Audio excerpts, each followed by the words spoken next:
No, I was saying. Might have crop tonight.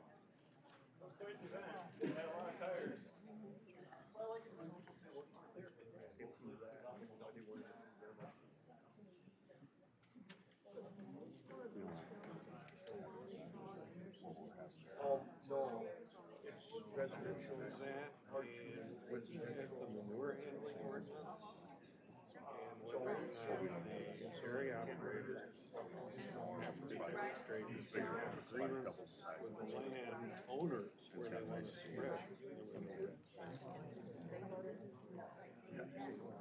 Which seems reasonable to me. Hi, Carrie. All right, so it says enter a phone number, so 715-222, right? And- Folks that have their guys skip on, turn us,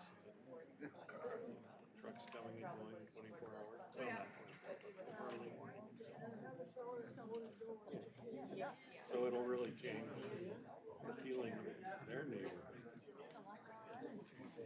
Yeah, there are. Where do you live?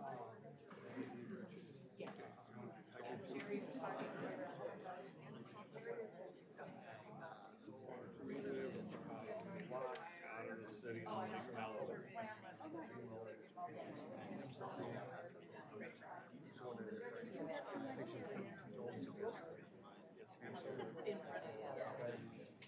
So far, our water's good. The lake is impaired, but it's at the bottom of a huge waterfall, so it can't help but be.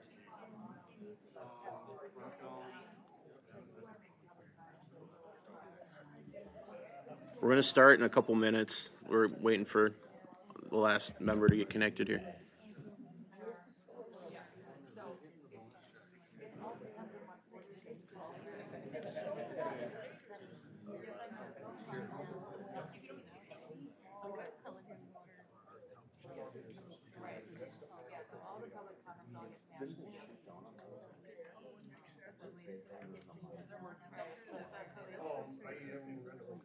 So the cleanup was absolutely successful.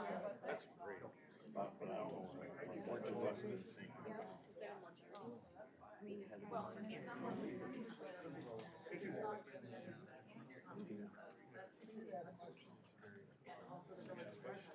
well, they got all the money. I did.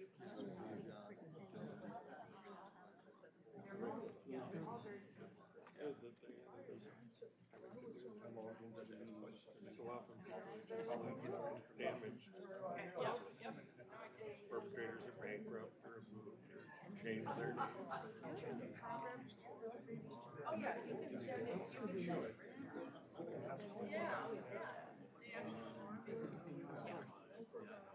Yeah,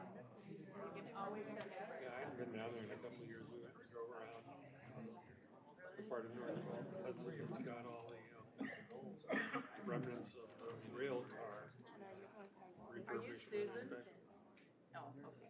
All right. I was just talking to him about what he's talking about, and I don't.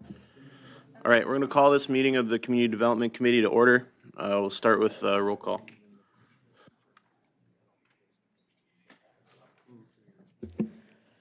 Jerry Van Sorman. Here. Ryan Shirley. Present. Scott Counter. Present. Sean Anderson. Present. And Carrie Rice. Okay, not here. She was planning to participate remotely.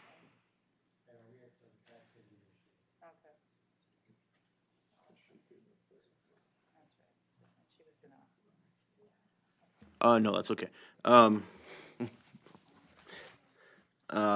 All right, unless there are any comments or changes made to the minutes, we're going to let those stand as recorded. Any minutes? All right, those will stand as is.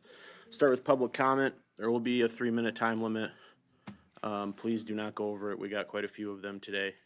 If I have to, I will shut off your microphone. I hope I don't have to, but that is an option I reserve the right to use. Start with John Gostovich, please.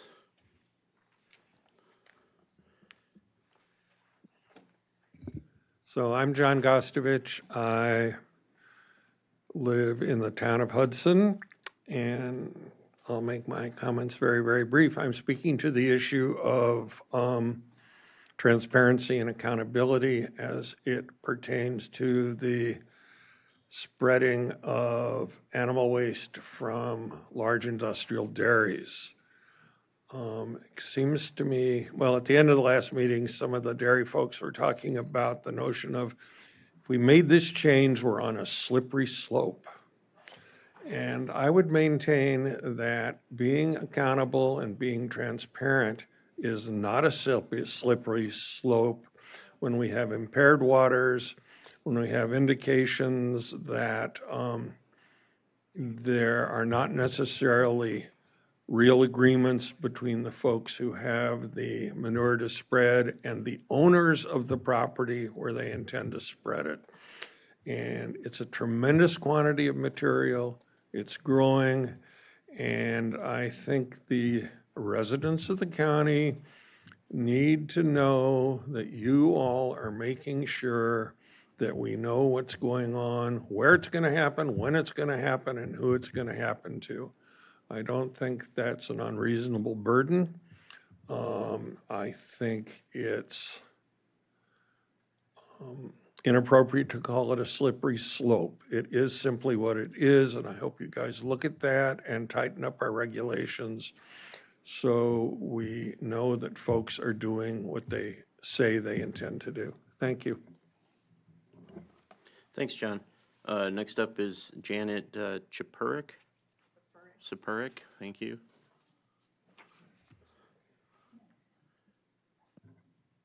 My name is Janet Sapuric, and I currently live in Baldwin, and I read in their newspaper this morning about the county meeting, and I just wanted to offer my experiences as a resident of Forest. You know, we had a proposed wind farm that was very controversial, and in hindsight, many people made comments that it would be best to take like a county survey or a vote and do whatever the majority wants. And I don't fully agree with Mr. Witt's assessment. There's no track record of any success going through the PSC because we thought it would be a David and Goliath situation, you know, tiny town of Forest taking on a, you know, big wind developer with all their deep pockets and all their lawyers and everything. But as it turned out, first the PSC approved it, then they denied it, or the other way around, I can't remember. And then, as it turned out in the end, they gave him the permission, but they had like 24 conditions that the developer couldn't meet. So that in effect was like, you know, not having it go through. And the longer you can delay it, you know, of course, that's the first step. But the entire fight would have been avoided if there'd been a vote first. And I'm no expert, but it seems like these drawbacks that are listed that the JDA is supposed to address, the road usage, well, that's very expensive per mile. Emergency training, wildlife quarters, heat and glare, stray voltage, and fire suppression. It's like they're laying out for us all the disadvantages because they know you know, things can happen. And so my suggestion would be, what have others' experiences been, and how does Excel address them if they have, you know, potential problems? And I think if I were a neighbor, I would not like the massive cables overhead. There might be better suited sites. This is just Excel's first choice. In my opinion, the whole process is backwards. They got the cart in front of the horse. They signed up landowners before getting permission. And the PSC denied us an EIS, and the EA was pretty lame. So We went down, busloads of us went to hearings and public comments. Both the township and the citizens group hired lawyers and experts and people who had experience with the developer's previous project. My husband had a saying, when you outsource, you lose control. So whichever way you go has its advantages and disadvantages. Thank you. Next up is David Meyer.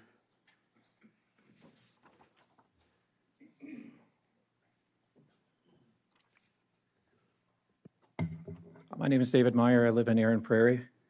I entitled my comment JDA 101. I'm concerned about the things I read about in the paper, what the components of JDA that you're including are a lot of the things that Excel has already promised us. And I'd be very interested in knowing what some of the other things you're thinking about asking them to provide. I'd also like to see the townships more involved than they are currently in the JDA process. And I really don't think that we're strengthening our position when we go to the press and say there's nothing we can do.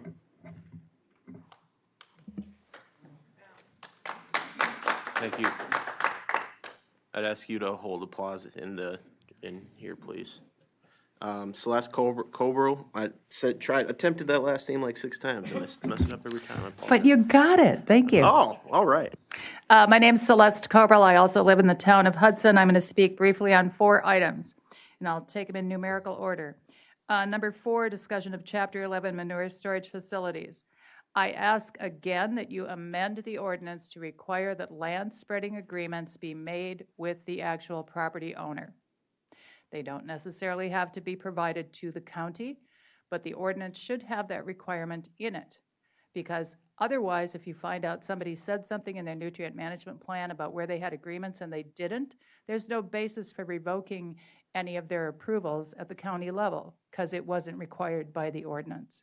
And that's a problem that they've run into in Pierce County, and some of those operators in Pierce County have actually been spreading on land in St. Croix County where they do not have any agreements. Number 7, consideration of request to purchase Lake Malibu properties. I have a number of things that I want you to take into account. What about the dam? Is the dam that is at the end of the Willow River and forms Lake Malibu included in the parcels that are offered for sale? It appears that it is. Whether or not it is, what would be the impact on agreements for maintenance and operation of the dam after the sale? Also, if you do decide to sell it, which I urge you not to do, even though I have put in 3 purchase offers today that are more than triple the price that this other guy is talking about. If you do sell it, would you please sell it at fair market value? As is undevelopable, I have made more than fair market value offers. But the guy who's talking about buying it to put in a $16 million residential development and wants to buy each of the county government units out for $23,000, that's kind of like he's trying to get a Picasso at the yard sale. That land should be preserved for the most appropriate uses. Those are passive recreational uses in the daytime, like the fishing and the hiking and the lounging in the water that I observed yesterday when I walked the properties again. I've lived on Lake Malibu for 32 years. I've boated by it many times. I've gone down and walked on it. There were dozens of people down there using it. It should be maintained and developed as a park with public access to the public water. Also, the environment should be protected. It should not be developed into residences, and it's also subject to all the restrictions of the Wild and Scenic Rivers Act for the St. Croix River. Number 9, update on water quality action plans. Please fund it, do more. We have too many impaired waters in St. Croix County, including Lake Malibu and the St. Croix River. Thank you. Thank you, Celeste. Next up, we have Bonnie Smith.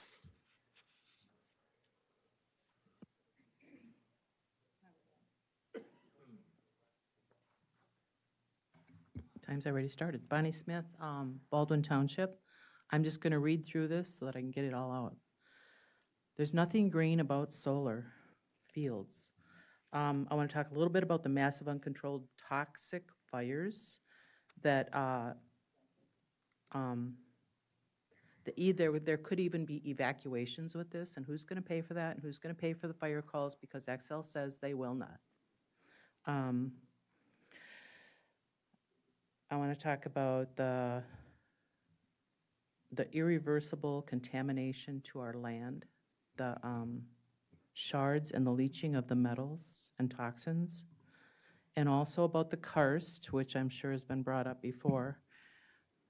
There is no filter in our soil. We can't take off the top layer because underneath is limestone, which is not a filter. Everything that goes through it will go to our drinking water.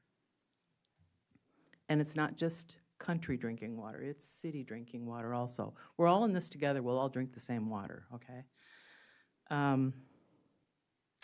Massive destruction of animal habitation.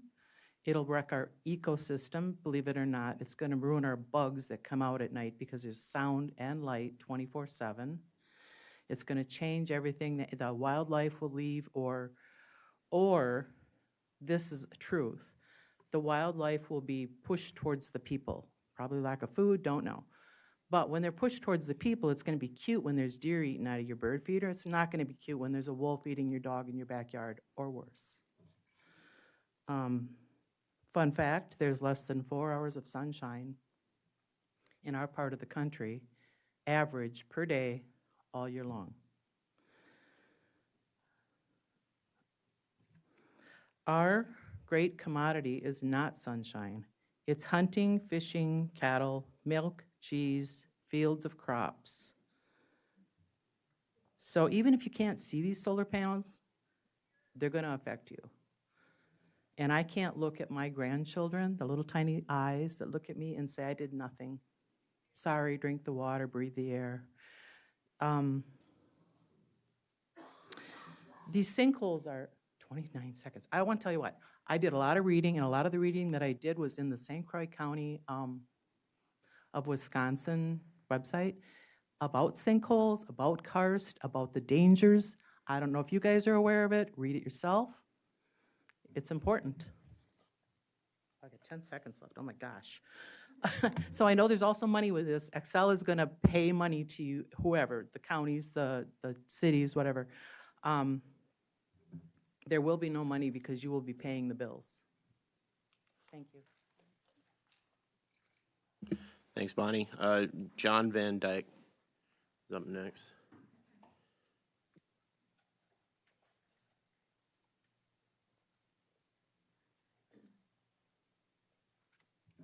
Hi, I'm John Van Dyke, chairman of the town of Aaron Prairie, have been for 24 years, been on the Richmond Ambulance Board, chairman of that for that length of time, and I'm on 2 fire departments, United and New Richmond. Our mission statement for the town of Aaron Prairie is to conduct the business of the town and preserve and protect the wellness and safety of our residents. We do that a number of ways. First of all, we have a good ambulance and fire departments. We also maintain and repair roads. We try to replace roads as money becomes available. We also snowplow at 4 o'clock in the morning. We do that for the safety of our residents to go into work and the buses. Also, beyond the snow plowing, we're presently mowing the ditches so people can see the deer coming out of the ditches at them. So a lot of what we do is safety minded. In the past 24 years, we've had several major windstorms that did a lot of damage. We've had several hailstorms, my house included, the whole 2-story north and west wall and the roof. A lot of homes were damaged by that hail. And it wasn't little hail, it was big holes in it. It was big. We've also had one flood, took out roads, took out culverts, took out bridges that we had to repair. And we even had one tornado. So if you add all that together, it's not a matter of these solar things going to be affected by weather. It's just a matter of when, how often, how much. It's going to happen. This plastic will not hold up to that. There are only 3 dairy herds left in St. Croix County, and of course, one of the feed sources is alfalfa hay. So if this plastic gets shattered throughout the hayfield, it's going to be ingested by these cattle, and it will kill them. Our choppers have metal detectors on them, not plastic detectors. There's no way, even if they say they're going to pick up all the plastic, you can't pick that plastic up. It shatters, and you won't be able to pick it up. So for all those reasons, plus the limestone, our comprehensive plan, we spent a lot of time on the comprehensive plan and a lot of money. We were told by the state we needed a comprehensive plan. We did that. I had a lot of different people working on that. Line one in our comprehensive plan is Aaron Prairie is an agricultural community, and we'll want it to remain that way. When I have people from driving through Wisconsin or Minnesota, they come back to St. Croix County, Aaron Prairie, and they say, this is the garden spot. We have high productive soil. We should not be using 2,600 acres, put solar on. There are other alternatives. We realized that they were going to shut down the coal plant. That's why they came to Aaron Prairie. St. Croix Electric does not use that. They use power from Dairyland. They do not need it. It's going to Minnesota. If they want to supply Minnesota electricity, let them use natural gas. We have lots of natural gas. Matter of fact, I was president of a John, LP company. You wrap it up. I will. President of an LP company, and the reason we could never compete with natural gas is there's no tanks in natural gas. The storage is in the ground. So you don't see these big 30,000 gallon LP tanks. It's in the ground. We have lots of natural gas. Thank you. Thank you. All right, Heather Brunner next.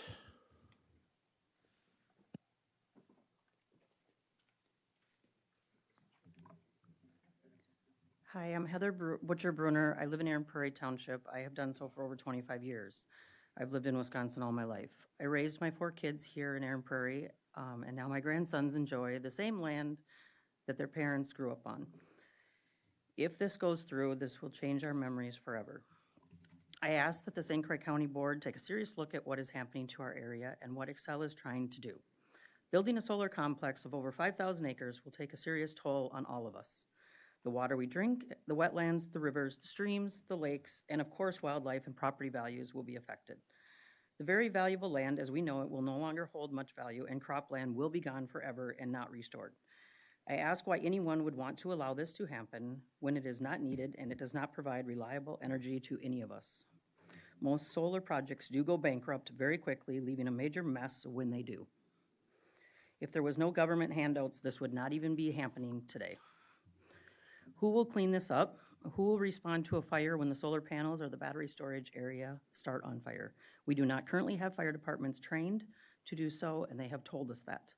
Who will pay for the fires and the damage that it causes? I cannot believe that Excel wants us to believe that this is beneficial to anyone but themselves. I would love to know who will pay for to drill new and deeper wells if they're damaged, and our water supply, who will supply drinking water to all of us residents who will be affected by the damage this project most likely will cause us. The past several months have been full of meetings, building floats, attending parades, passing out information, hosting dinners, gathering with neighbors at our home and restaurants. We have all worked hard, working on how we can save St. Croix County from becoming the biggest eyesore and damaging some of the most valuable land we will ever have. We have worked hard raising money to fight a battle I feel we should not have to fight alone. I encourage each and every one of you board members to seriously study the effects this project will have on all of us in St. Croix County, not just Aaron Prairie, Hammond, and neighbors. I believe that you need to fight for us at the PSC and with us. We work hard to build our homes, to raise our families, and to enjoy what this area is known for, farming and wide open spaces and amazing views that will be gone. Please don't take away what we have all built. The only positive thing that has come from this mess, and that's exactly what it is, a mess, is that our community and our township have come together.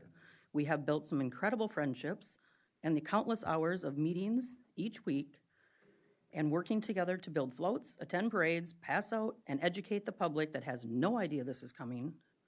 Most of them go, "What is this?" And what is proposed to be, educate the public on what is proposed to be built. These friendships will not be broken even if this does go in. This is one thing Excel will not be able to take from us. Thank you. Laura Connard?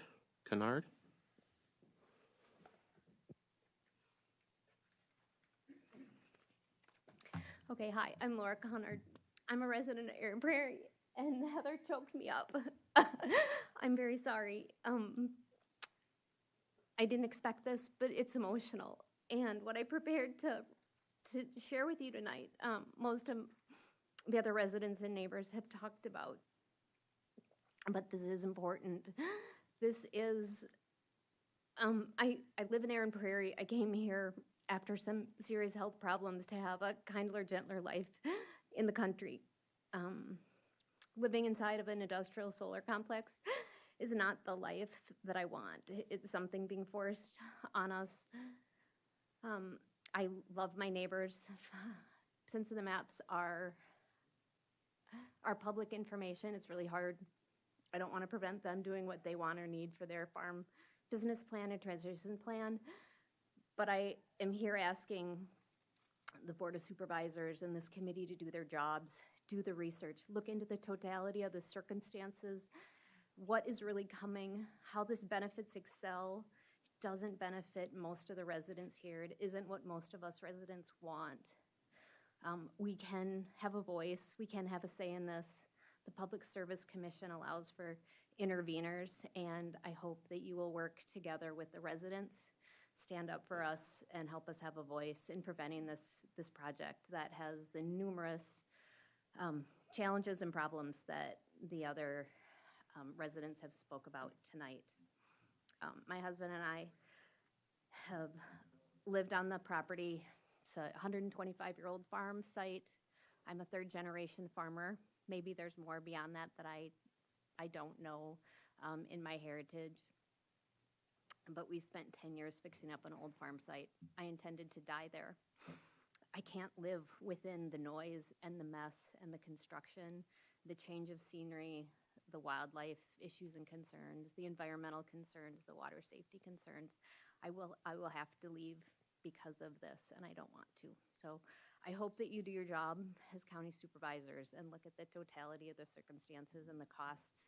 The costs that are coming are going to far outweigh any of the benefits or any of the money that Excel is promising you. And I don't think it's even possible, if you do choose to go the joint development agreement, to put in all of the parameters that would be needed to protect the people if the project goes through. I appreciate what the woman from Forest shared. They fought, they won.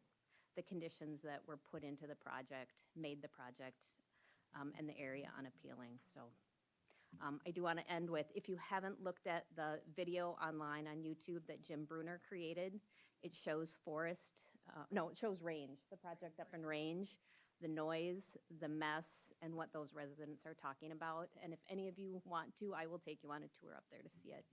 We don't want it in St. Croix County. Thank you. Thank you. Next up, we have Bud Fuchs.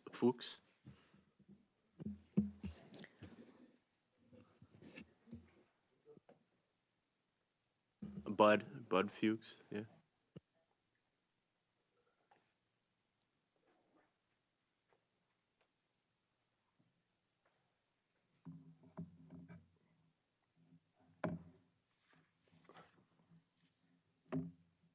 Yes, my name is Bud Fuchs. I live in the city of Hudson. Thank you for reopening a discussion on Chapter 11 of the Ordinance on Manure Storage Facilities. I support an amendment to Section 11.3D.2, 2.8 8.5 to better protect the property rights of landowners whose lands are included in the nutrient management plan for a new or expanded manure storage facility by requiring that all land application agreements must be made with the landowner and not the renter or operator. This will safeguard against the situation where land is used without the owner's knowledge for an activity that causes harm, for which the landowner then has legal liability. I can foresee a situation where an activity could cause a fish kill, and the landowner would be responsible to reimburse the DNR for the value of the killed fish for an activity which had been conducted without their knowledge or approval. The value of the dead fish could be tens of thousands of dollars. The landowner would likely be extremely unhappy with a county ordinance that failed to protect their property rights and could take legal action against the county. That would be very difficult.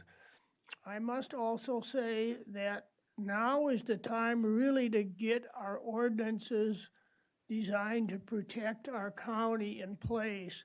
I'm not sure if you all know this now, but you know, St. Croix County is now a net importer of manure.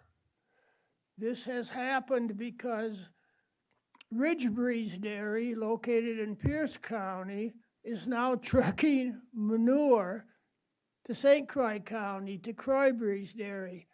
And now this manure, you can be sure, is not going to be trucked back to Pierce County for spreading. It's going to be spread in St. Croix County, and we already have the Willow River, the St. Croix River, Cedar Lake, and a bunch of other lakes that are, you know, polluted with high phosphorus, causing noxious blue-green algae blooms. Blue-green algae blooms are already being reported on the St. Croix River already this year, much earlier than they've been reported in past years. Thank you much for your consideration, and I'll give you 6 seconds back. Thanks, Bud. All right, next up is Virginia Draft.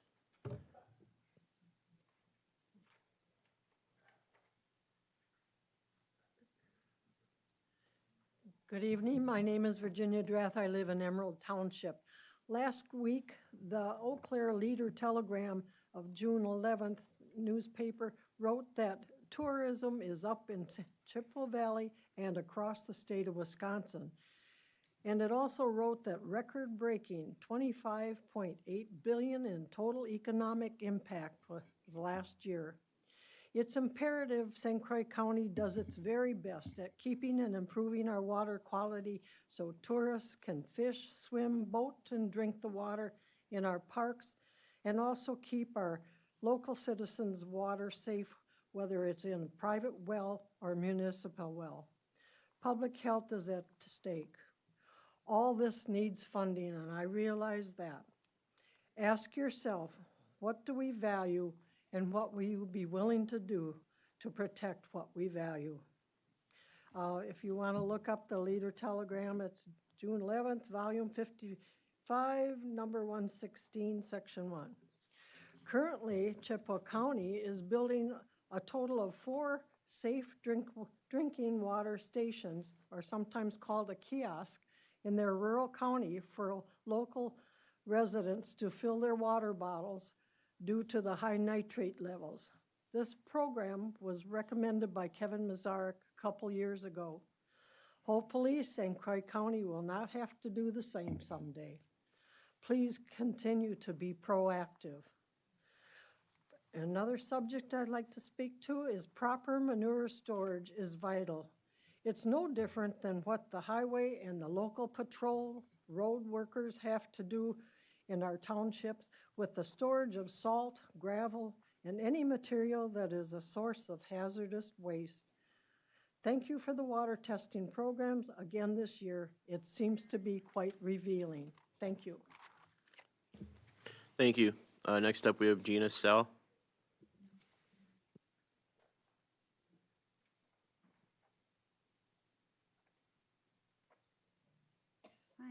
Thank you. My name is Gina Sell, and I live in Hammond Township with my husband Joe and our 3 young children on a 2-acre property that will soon to be, hopefully not, but possibly surrounded by the large XL industrial solar development. I didn't come here with a pitchfork or a picket sign, but a picture that speaks 1,000 words of our 3 young children and our dog Paz, golden retriever, who will be living 30 feet from the border that is adjacent to the proposed fields there that are already leased. I'm just here to ask you to fight for the rights of our residential developments and the homes in this area, as we feel that our property values and quality of life will be significantly impacted by this project. Thank you.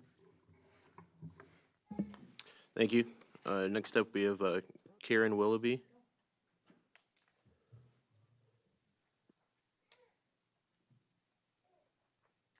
I'll try to make this brief. I've already talked to you guys once before, and I've sent a couple letters to a few of you. I'm going to piggyback a little bit on the 2 gals that came up here, Heather and Laura. Sorry, Laura, I forgot your name. Anyway, a lot of us out here are doing a lot of research on the whole solar thing. And I guess I just really challenge you guys as a board, and I know they're not all here, the supervisors are not all here, but to actually do some of the same due diligence we're doing. For me, it's like a second job. I'm gonna tell you that. A lot of us have full-time work, we have families, we're working really hard to get the facts and the information. And I think really a lot of you should be doing the same. The other thing I'll say is I spoke with Jason today and we had a nice conversation, but I don't know why we would go ahead with a JDA, with an agreement with Excel when we don't get any facts or information from them. I think the whole JDA thing should be just nixed. And I really challenge you guys to fight with us with the PSC. There's no way you can, I was telling him, you can't sign a contract if you don't know the details. That's just unwise. And the fact that we're willing to do that and affect all these people in our county is ridiculous.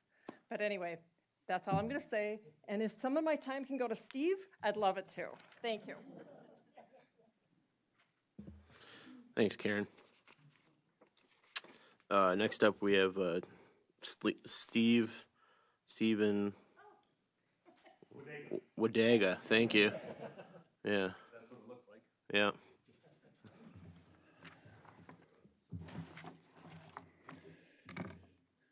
Okay, a lot going on. A lot of people have talked about different things that are going on, different things that we're doing. I've done research and stuff like that, and part of it is listen to a tape from the town of Hammond. And one of the first things that Excel needs to show to the PSC or whoever is that there's a need for this project. And in that tape, and you could ask for that tape from them, just like I got a copy of it, happened on March 3rd, Brian Elwood from Excel was asked if they had a plan B if the solar project does not go through. His exact words were, "We will have enough electricity to serve our customers, guarantee it." So this project isn't needed, not at all. The other thing that happened at the meeting, when you're doing a JDA, any contract has to do with trust. Do you trust the other party? The other thing that was said at that meeting, I listened to the tape again today, so it's fresh in my head, is that when they release the map, one, they're required to send that to all local governments. I'm part of Aaron Prairie Township. I'm serving on a solar committee, heading up the solar committee. So one of the things that they're required to do is send it to the town. Brian even said at that meeting, we will send it to the local governments. That thing's been out over 2 weeks. We don't have it. I checked with our chair, John Van Dyke, earlier today, and his basic words were, Excel never called or wrote. So we've received nothing from them, even though this is out. They're required, number one, to send it to the local governments. Town of Aaron Prairie is one. It's not like, if everyone's seen the map, it's not like the town of Aaron Prairie isn't impacted by this. I mean, basically, the whole project's in Aaron Prairie Township. And continue to do some work. I looked at the environmental assessment of the Northern Prairie Solar Project. This one in Silan. So this is St. Croix County. And a lot of the stuff in here with the PSC is if feasible, if feasible, if feasible. They're talking about feasibility. The whole project, if something isn't cost feasible, then My name's spelled wrong, it's with a V, actually. I just looked at that. But if the whole project isn't feasible, if they can't fix their problems because it's not feasible, as it says in here, then the whole project isn't feasible, and they shouldn't be doing anything else like that. There's prime ag, that's a big factor. In this thing, PSC lists 5 requirements that need to be met before to override that.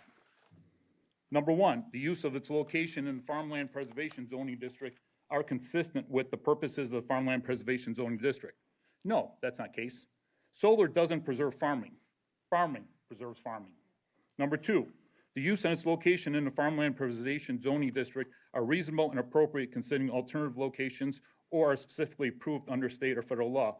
No, you guys have a conditional use permit. Use it. That's what it is. It's not a proper use for solar and ag, only conditional use. You're gonna put conditions on that. Require everything from Excel before a JDA or before you do anything else that you would under a conditional use permit. And then if you're fine with everything, then you go ahead with a JDA. If you're not fine with everything, if it doesn't look right, you put conditions on it and you do it. It's also not reasonable because of the huge size of this. Number 3, the use of reasonably designed to minimize conversion of land at or around the site of the use from agriculture use to open space. No, if anything, it's going to turn into more solar. You got the project in Sideline. Now we're moving to Aaron Prairie. You're going down into Hammond. You're going to be over to Baldwin. The whole western part of this county is going to be solar. Been given the word to wrap up. So I want to present a couple documents. This is one. I'll present this to you, this environmental assessment, because it is filled with information about their thinking and some of the things I talked about. The other thing is the town of Aaron Prairie. The people actually spoke. We passed a resolution at the annual meeting. The board then passed that resolution too. The town of Aaron Prairie board put a moratorium in solar. We're working on a solar ordinance, and you guys will see it at some point because you got to approve it because we're under your zoning. But there's moratorium solar. And then there's a memorandum from St. Croix County Electric. This is their territory. Excel is building this right in St. Croix County's territory, St. Croix Electric's territory. Not their own. It's not Excel service. Excel doesn't serve the rural community. St. Croix Electric does. This is a statement from Rob Dooley. So I'll present this stuff to you guys, and then I'll.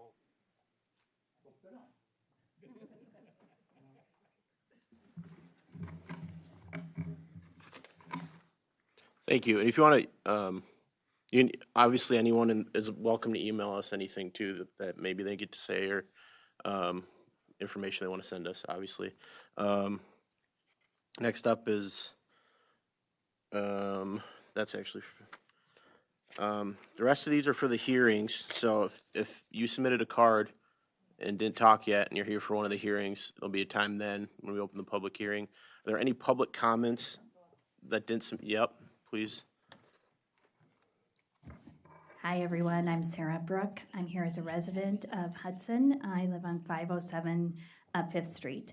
The riverfront land in our downtown area is more than just a property. It is an absolute vital part of our shared heritage, a natural treasure that enriches the lives of every resident in our community. Selling it to a developer to pursue luxury condos would be a betrayal of public trust, a short-sighted act that would forever diminish the irreplaceable resource. Please do not let a vital piece of our community be lost to private interest. Consider what could be lost. Access to nature. The riverfront provides space for everyone to connect with nature, enjoy recreation, simply breathe freely. Luxury comments limit this. It essentially privatizes a space that now belongs to everyone. Ecological integrity. The riverfront is a fragile ecosystem supporting local wildlife and contributing to clean air and water. Development risks that. Community character. This land embodies the spirit of community. It's a gathering place for families and for neighbors. Replacing it with exclusive housing could undermine that fabric of our shared identity. Future generations, that's what you're here to protect. There's responsibility for government to preserve public land for the future generations, ensuring that they have the opportunity to experience the beauty and its benefits. Selling it off for a very, very small profit is unjust. I urge you to please support keeping public lands public. Thank you.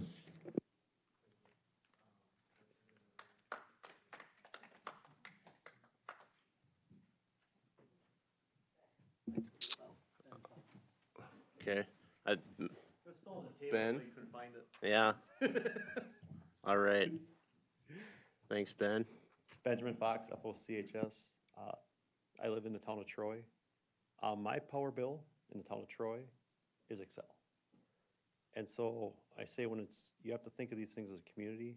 And so it's always strange when you see these things. I am not a fan of government subsidies coming down here and telling them how you're going to use your land. But I'm also like it that people have the ability to say how you're going to use your land. I see a lot of things like, oh, you can't do this. I'm like, can't do that.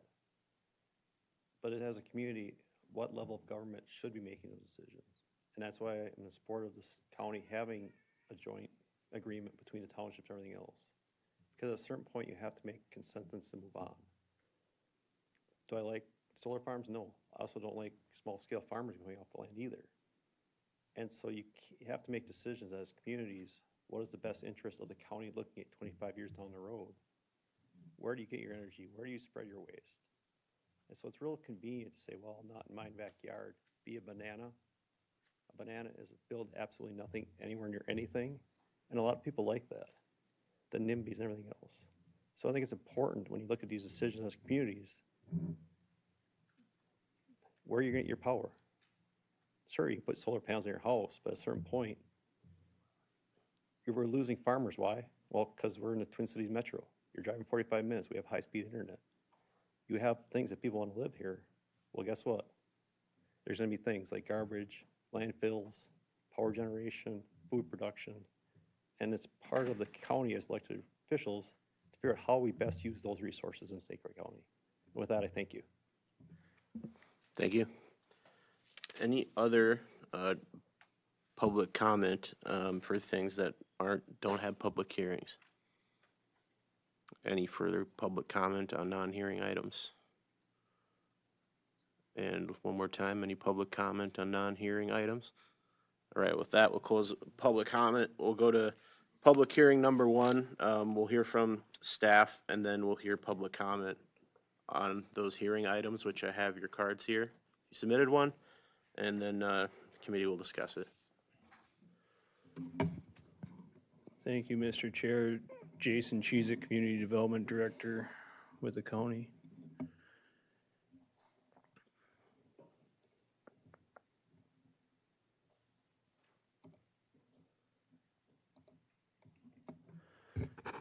Okay, so our first hearing tonight is from Emma and Douglas Wohlberg, and they are requesting a conditional use permit to operate a small-scale, home-based e-commerce business focused on the production and sale of natural wellness products in an R2 zoning district pursuant to Section 15.285.3 of the St. Croix County zoning ordinance. The property affected is located in the southwest quarter of the northwest quarter of Section 21, Town 28 North, Range 16 West, Townable Galley, also known at the address of 257 230th Street, Baldwin, Wisconsin.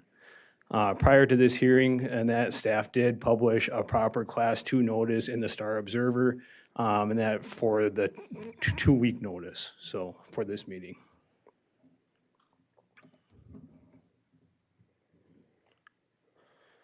So just some background. The Wohlbergs currently operate this home-based e-commerce business out of an outbuilding on the property. The actual business is mainly the natural wellness products, herbal tea mixes, salves, soaps, lotions, and books. They do roughly between 200 and 400 online orders a day, so it's a fair amount of orders. They do that average between around 5 days a week, and it usually entails once a daily FedEx pickup. They are not open to the public, and there is no retail store in that part of it. It's just mainly shipping, warehouse, and that where they have product coming in and product going. Some of the products in that are made on site. They're asking for 6 on-site employees. 4 would be full-time, 2 would be part-time, but 3 of the 4 full-time are actually members of the household that reside on site. They would like their hours to be between 8 a.m. and 5 p.m. Monday through Friday, with some Sundays and that between 9 a.m. and 4 p.m. A sanitary permit was approved for a new mound system there in the fall of 2024. That mound system, though, would be good for about 8 people, and so that we just need to make sure that the sanitary system is sized appropriately if the committee decides to approve of this conditional use permit for the additional staff that are on site. There's 2 outbuildings on site. One is 40 feet by 42 feet. The other one is 48 by 48. They intend to install a parking lot on the property for their staff and also to be able to take and get the trucks and the deliveries in and out of the property better. They're only planning on 2 shop lights on the buildings. And again, it's just all within the accessory buildings or homes. No signs are being proposed. So here's the site right off from 230th Street. Here's the house. The outbuildings are like right in here, and the parking lot is here. You'll see that in the next image. It's not real clean, but here is the 48 by 48. Here's the 40 by 42 buildings. Those are currently there. And then here is the parking lot that is being proposed. And then there's some other notes on here in regards to the septic. The property, again, is zoned R2. It's got kind of and that's some Ag 1 and some Ag 2 close by, so that's not heavy housing development area. And there's no real physical property concerns as far as floodplain, steep slopes, or wetlands on the property. It's a long ways away from any of those natural features that might be a concern. So any major home occupation underneath the ordinance, there's several various provisions. Basically, and that this one here, and that the committee will need to decide whether or not it fits and that to be a home occupation, because not all of their products are produced on site. Some of their products come in and then they take and ship them out, whereas a lot of times a home-based business is more where they're producing the products on site. However, they do a lot of the soaps and stuff, and that they ship out are made there on site. So I'll show you some pictures. The town of O'Galley has met on June 9th, and they are suggesting approval of the CUP with the following conditions: that all parking will not be on the road, it'll be on site.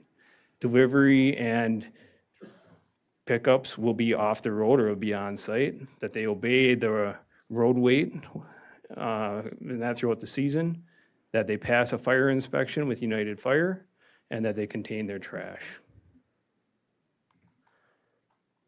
You all are very familiar with the standards applicable to conditional uses, basically A through J here, so I'm not going to go through that, but that is right from our Chapter 15 ordinance.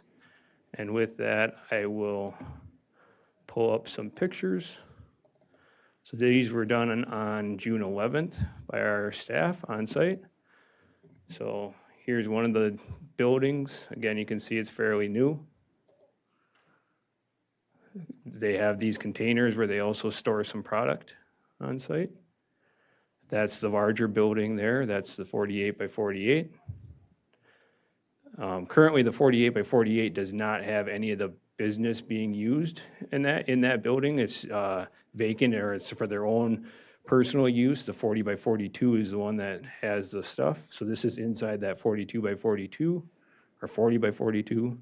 So you can just see general pallet racking product. So here's some of the soaps and stuff on these racks. This is kind of their shipping area here where their staff are working, boxing up, and getting things coming and going. This, a little enclosed area, that would be where the bathroom would be for the employees. That's what they would intend to put that. This is where they intend to have the parking. So this is kind of the house right here, so this would be right in the corner there where the parking expansion would be. And so that's what we've got for staff report right now. We do have findings of fact and conclusions of law after the comments that we might have from the public. But does the committee have any questions on the staff report? Any questions at this time? You want to wait until after the findings of fact discussion? All right. All right. So I have a public comment card on this item from Dawson Omley. Dawson wants to step up. I just come as their neighbor. And this is actually my driveway right down here. I have no problem with them running a business. I have a newborn at home, and we have no problem with this. I don't know if I'm supposed to say anything else. Never done this before. You can say whatever you want, but that's perfectly fine. Okay. Sorry. Yeah. I've done this before. Yeah. Fair enough. That's all I got, really. I approve of it as a neighbor. So. Awesome. Appreciate you coming for sure. Any other public comment on this public hearing item? Any other comment on this hearing item? Any other comment on this hearing item? Seeing none, we'll move on to business item 1. Request for conditional use permit for Loberg in the town of O'Galley for a major home occupation. Okay. So here's the findings of fact that we've got, obviously, in that Doug and Emma Loberg own it, their address, and that being within the town of O'Galley. That a CUP application is a use in that within the R2 zoning district as a similar and compatible use, that they're requesting to run an e-commerce business out of their property for natural products. Their amount of orders, so their hours of operation, basically everything that I went through before, the town board approving of the request, the conclusions of law, so these are the standards in the ordinance, and that they're going to maintain a clean, safe, healthful environment, and that within those buildings, and that the prevention and control of water pollution, including sedimentation, and that's in regards to the septic and the parking lot is complete, and that there'll be stormwater control, erosion control plans. The site is pretty flat, but, and that it does gently slope to the northwest corner, mainly field and pasture. There's no environmental corridors or environmentally sensitive areas near the property. The site is close to the road, so there's got good access as long as they do their deliveries and parking off the road. The surrounding area is primary ag, it's not in a housing development area. The compatibility of the land, and that will change slightly, but it's probably not unreasonable for the rural area and the lack of housing developments around. And then the amount of septic waste generated, again, our staff would work with the property owners to make sure that that is adequate.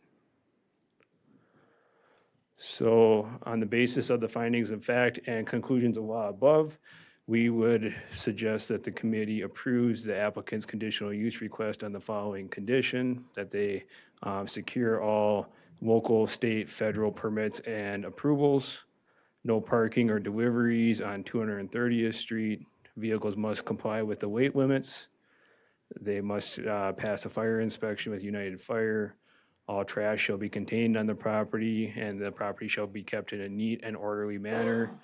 Processing and packaging operations shall be limited to the existing 40 by 42 foot accessory building, currently what they're operating.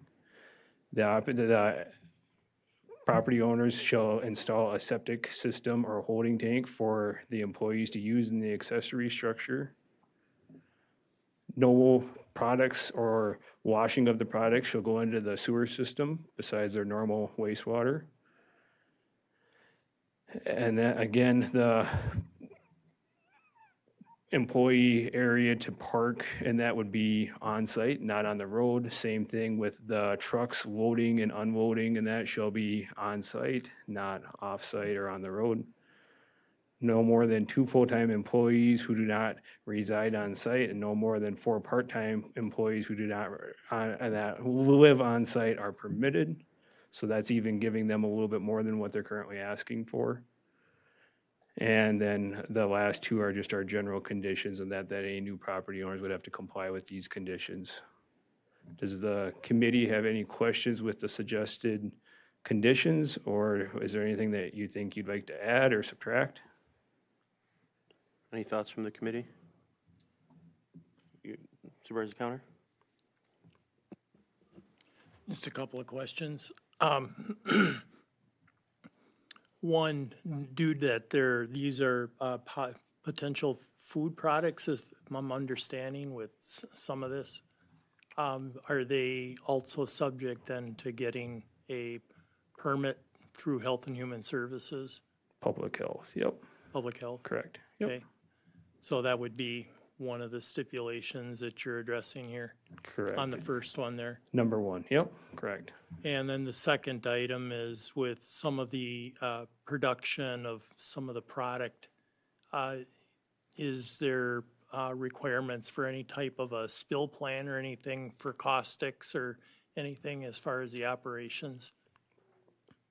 That wasn't talked about, I guess. I don't know if, like the health department or the state would take and require something like that. We don't have anything in our ordinance that would require it, but you could definitely, say that, the production area maybe has to be self-contained or something like that so that it's internally drained. It's just protective measures, I guess, looking at. So, yeah, that's the only comments I have. Okay. I think all their production happens inside, and that, so you don't have the normal rains and stuff like that that you might have for an outside business. But if you'd like to add that, I don't think that'd be an issue, so.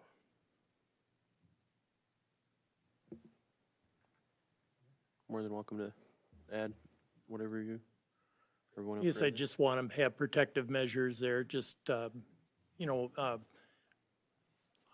all for the businesses to be able to fulfill missions and do what they want to do, but we want to make sure too that it doesn't have any negative impacts that would come off from it. So I would make that recommendation for those 2 items that, they address. You've already addressed in the first line item for permitting from, excuse me, public health. So that would be just ensuring for the containment or a spill plan or anything that would happen if they're operating with any caustics.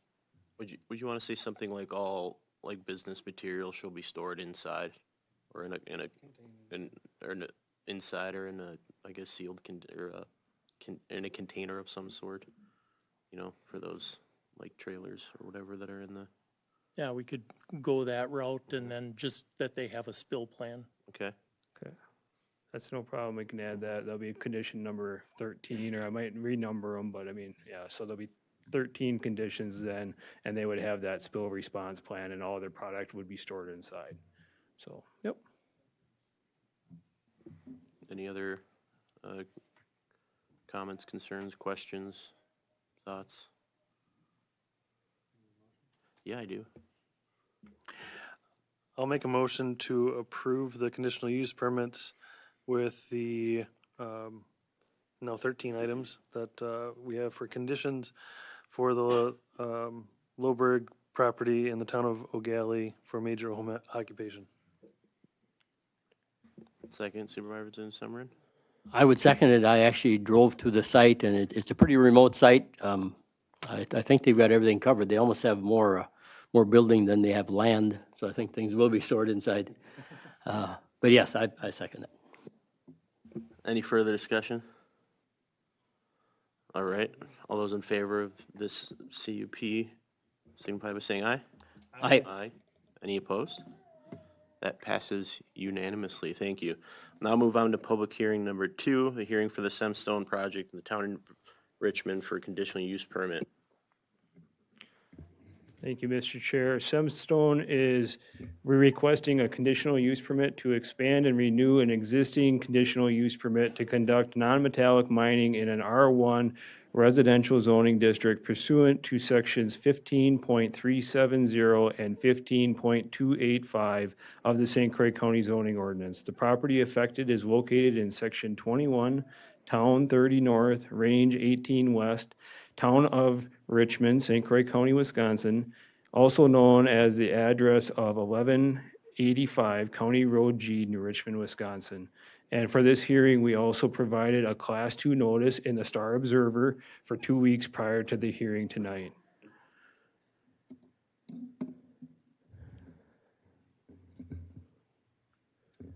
Okay, so Semstone at that facility currently has a CUP to conduct a non-metallic mining operation under Chapter 14. They are required to renew that permit every 5 years. And if this amendment was approved to that conditional use permit, it would add 6 adjoining parcel IDs, totaling 119 acres. And that that expansion area would be going to the west of the current CUP. Semstone is not proposing any changes to the existing business operations. They simply just need more material, is what we've been told.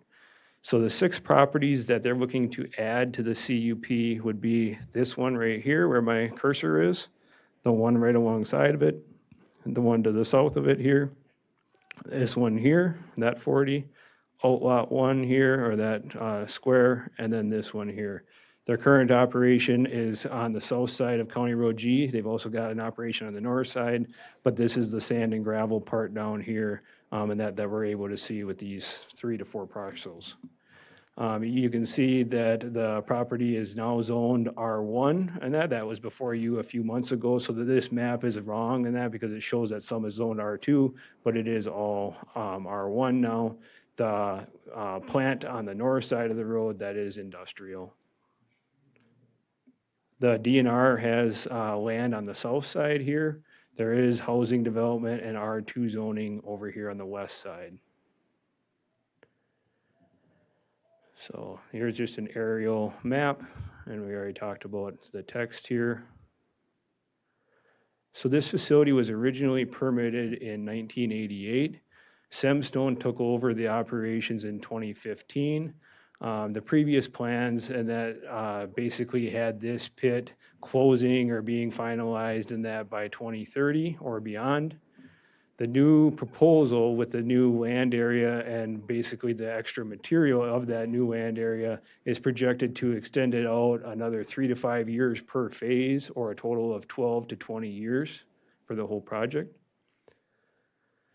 The new proposed area underneath the county comprehensive plan is, and that as industrial, so that's how it's future planned, as well as the town's 2023 comprehensive plan, it's industrial as well. The last approval in that was a rezone application in that, which was late last year, October, for that land to go from R2 to R1, which I identified before. Their hours of operation would be the same as what they currently are operating under. They want to be from 6 a.m. to 6 p.m. during the operating months. Typically when the ground is froze, they're not going to be operating much.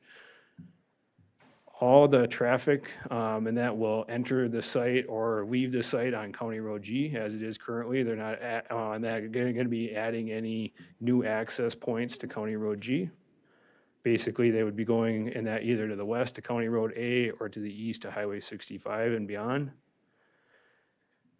Noise and dust are being addressed by the operation because the main pit floor is about 30 feet below the surrounding grade. And as far as any of the dust, they have a chloride treatment that they treat on all the traveled roads going within the pit. And again, I've got a few pictures and stuff, and everything is staying the same as far as the crusher, the plant is going to be in the same location as it currently is. Basically, they're just going to be moving the west wall to get more material to bring to the plant. They are not proposing to mine into any groundwater. Their water for washing the material, and that is from an open pit pond on the property, you'll see that. And that water just keeps on going through the system. And they currently are able to reuse the water about 65% of the time. Reclamation plan, the proposed site will be reclaimed as they go, as they get done, and they've used the material in that area. And the end goal is just open space and maybe some hunting land to be reclaimed. The stockpile and processing in low areas will be done last though. So again, they'll keep on working with that material going as far as they can, but the bottom of the pit would be the last thing that would be reclaimed. And that area would be reclaimed within 12 months of the pit closing. All the slopes would be at a 3-to-1. All the slopes would be vegetated with native species. And annual site inspections will be performed by Milestone staff and then our staff too as needed. And we did get the town's comments. I can pull them up, but before we do that, here's the proposed mining boundary in the blue. Now that is the total parcel boundary. Another map of the same. Here is the elevation map of the current pit and the proposed area. You can see that this area is all fairly flat where they're proposed. But if we could see the numbers, I believe that's 970, and the pit would be around 940 and then 935. Here is the water and well map from the surrounding area. So the little blue dots here, these are the wells in the area. And the blue blobs here, those are natural lakes and that, or surface waters. 10 Mile Creek is to the south. Again, that is DNR land along the creek there. So the site boundary again, and that light blue line. Then we've got our slope sides here in the yellow, and then the area to be finished off, and that as they go, and that would be reclaimed grassland in the green.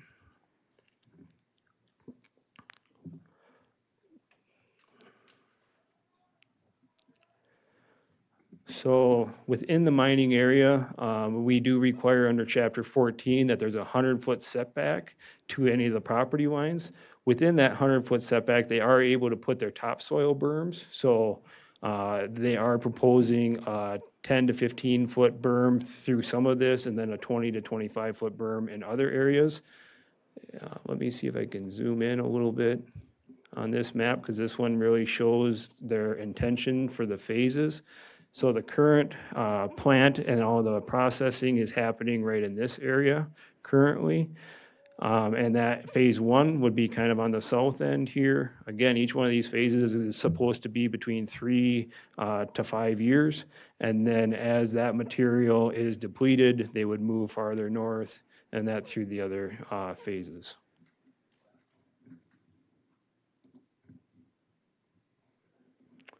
And with that, we've got some pictures in the packet, but I'm going to jump out.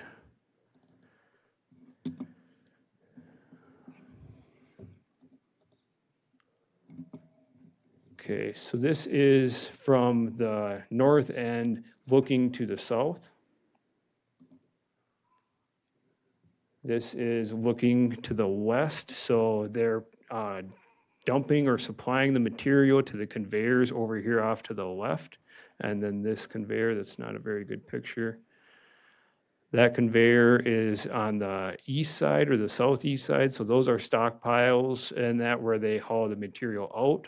There's various different products that they have for their concrete business. And then they do sell some out to the general public. I believe it's about 80% that they use for their own concrete purposes though. This is looking to the east, so we're in that southern portion of the existing pit. The gravel here is the pit floor, so you can see that we're about 30 feet below the surrounding grade. This is looking to the south, so the wash pond is just to my right here. This tree line back here, that is the south property boundary, and you can see that they do have the slopes established at about 3-to-1 with vegetation on them. Here's just kind of a picture of the pile and how high they are. So here is the yard loader going up to the top. The proposed expansion area would generally be moving this front or this face of the dirt back to the west. So we're facing pretty much straight west here. This equipment here that you see, these are proposed conveyors and that if this conditional use permit is granted, they would set up this conveyor system and that to transport the material and not have to run the yard loader as much. This is their grizzly, and that where the material is sorted, or that's where it's dumped first. Any large rocks are removed. There it goes into a screener and the conveyors. So let me see here if I can play this video.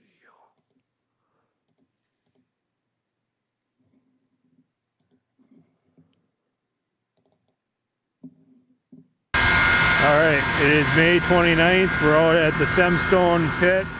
Here is their wash water being suctioned up into the pump. Pump is running right now, being carried through those lines over to that black box up high, which is washing the sediment. The tall rectangle tower there, that's a classifier that is basically blending the material. As I walk around on the site here, way in the background over there, that is where the yard loader dumps the material in. It is sorted in that one, and then it goes into another screener there, which is a 3-deck screener, which is conveying material into the pile there. That'll be wash material before it goes up into the actual washer and blender. As of today, I don't see any dust coming off from it. Everything is flowing. Right now, everything is working. Here's just an overall view. So this is directly north of the property. Then as we're rotating around, this is looking directly east on the property.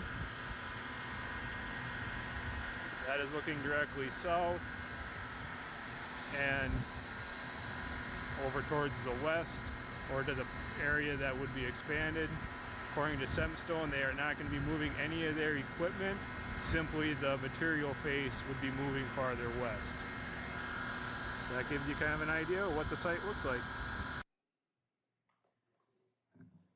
So I'm not the best photographer, and that was just with my cell phone, but you get kind of the point. And so I think that pretty much summarizes the operation side of it. This is up on the top, so that yard loader and when that other photo was coming up here, and that, but the proposed expansion is off to the kind of the left here in this open soil bank field, and then these pine trees here, that was part of the golf course property. So this would be eventually moving to the north here as they got more material, if it's approved, of course. This is looking from the west down towards the bottom of the pit where all the processing is going on. So I'm pretty much facing east here. Again, south. And that here is the kind of the south property line right back here. So the amount of material is going to vary. Of course, you can see the land kind of slopes here and there. This is probably the closest house right back here. And then this is looking kind of to the northwest from that same spot. There's a trail there and that the neighbors have been using back and forth. And then there you can see the end loader dumping into that, what I call a grizzly, and that, or the first step of the processing process. So With that, does the committee have any questions before we hear from the public? We do have findings of fact and conclusions of law drafted that we can share after. Hear from do the public comments first. All right, I have Sue Bonte Lee first.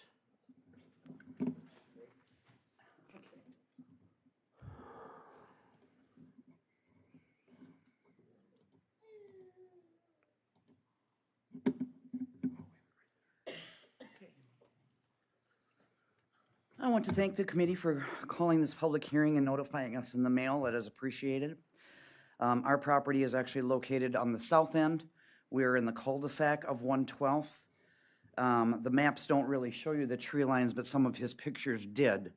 Now, the tree line on 112th, some of that for most of the section that runs to the north will separate some of the properties there on 112th.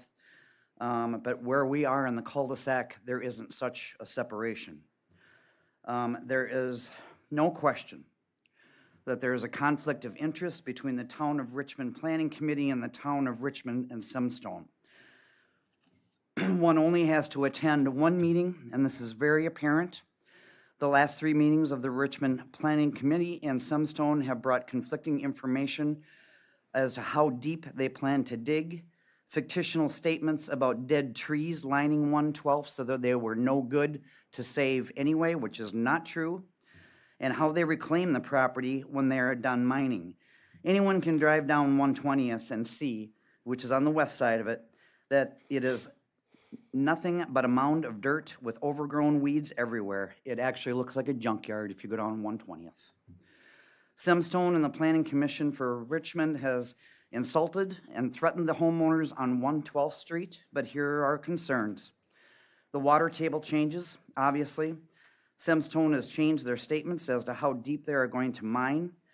2 properties have wells at 60 feet that directly attach to the Simstone property. There is no doubt that the mining will affect the water table. Simstone or local government does not want to discuss the water issues because no one wants to admit a potential problem or take responsibility for it. If the water becomes contaminated, our homes will be worthless. At this point, if anyone in the housing addition, which there's 80 homes in that addition, wants to sell, we have to disclose the mine that is close by. Realtors have told us that our homes will be devaluated by at least 20%. Richmond Town Chairman said at a meeting, quote, "That isn't very much if your houses drop 100,000 each," quote unquote. The noise, a neighbor brought a device to measure decibels and the noise that's just off the property there. They want to mine 10 feet by his property line. The noise is already over on this meter that is mandated. Simstone denies this. No one in this development wants to listen to this day in and day out in our backyards or front yards. The dust, a man attended one of the meetings that was concerned with air quality, who has health issues. This was dismissed. Simstone stated that the good thing is that the mine will be located to the east of the development and the wind will always blow it away from our properties. We were so happy to hear that. There will be an escalation of health issues by the residents in this development. There has been a lot of wasted time, discussion about the height of the berms in this area. Everyone knows that berms will make no difference in the noise or dust. None of us in this cul-de-sac that will be most directly and close by affected by this want to stare at a 25-foot pile of dirt. No one. And it will do nothing for the noise and the dust. We can always discuss the environmental impact of the mine to 10 Mile Creek.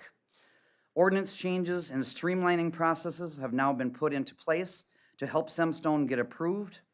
It is apparent that when Simstone bought this property, they were promised the success for their permits by local officials. The cards have been stacked against us as homeowners, and we are asking for your help. Thank you.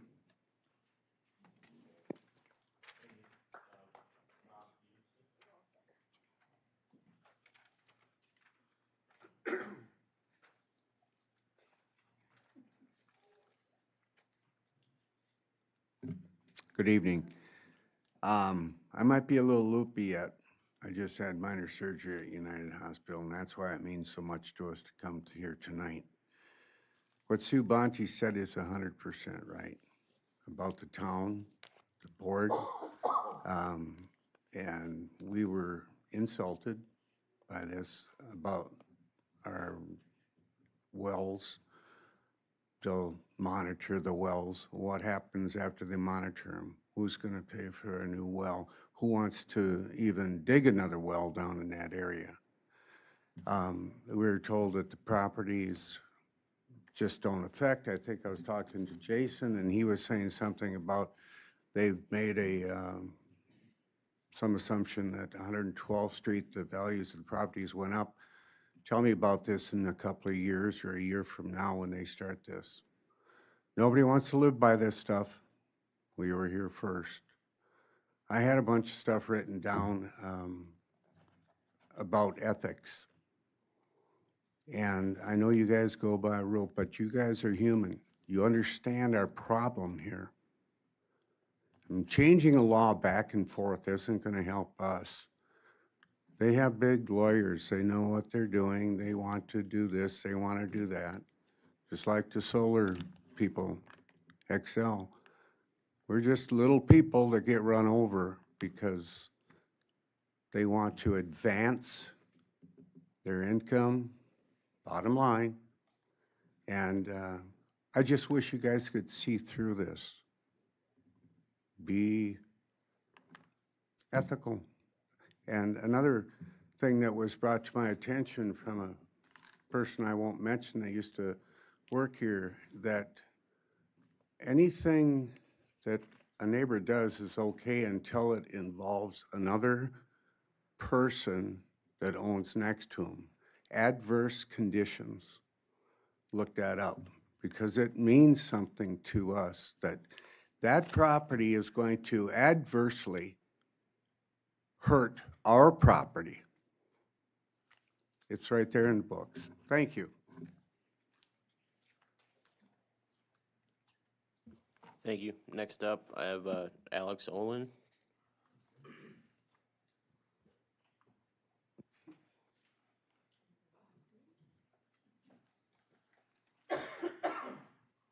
Good evening. My name is Alex Olin. I'm with Semstone. I appreciate Jason, the town, and the county staff coming out to visit the site, seeing what we actually do there. We've been mining here since 2015. The mine's been active since 1988. Really, I'm just here to answer any questions that you guys would have about our operations.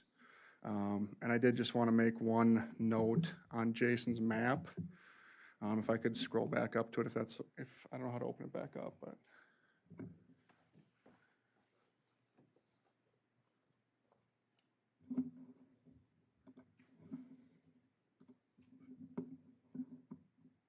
Which one do you want? I'll go back up to the.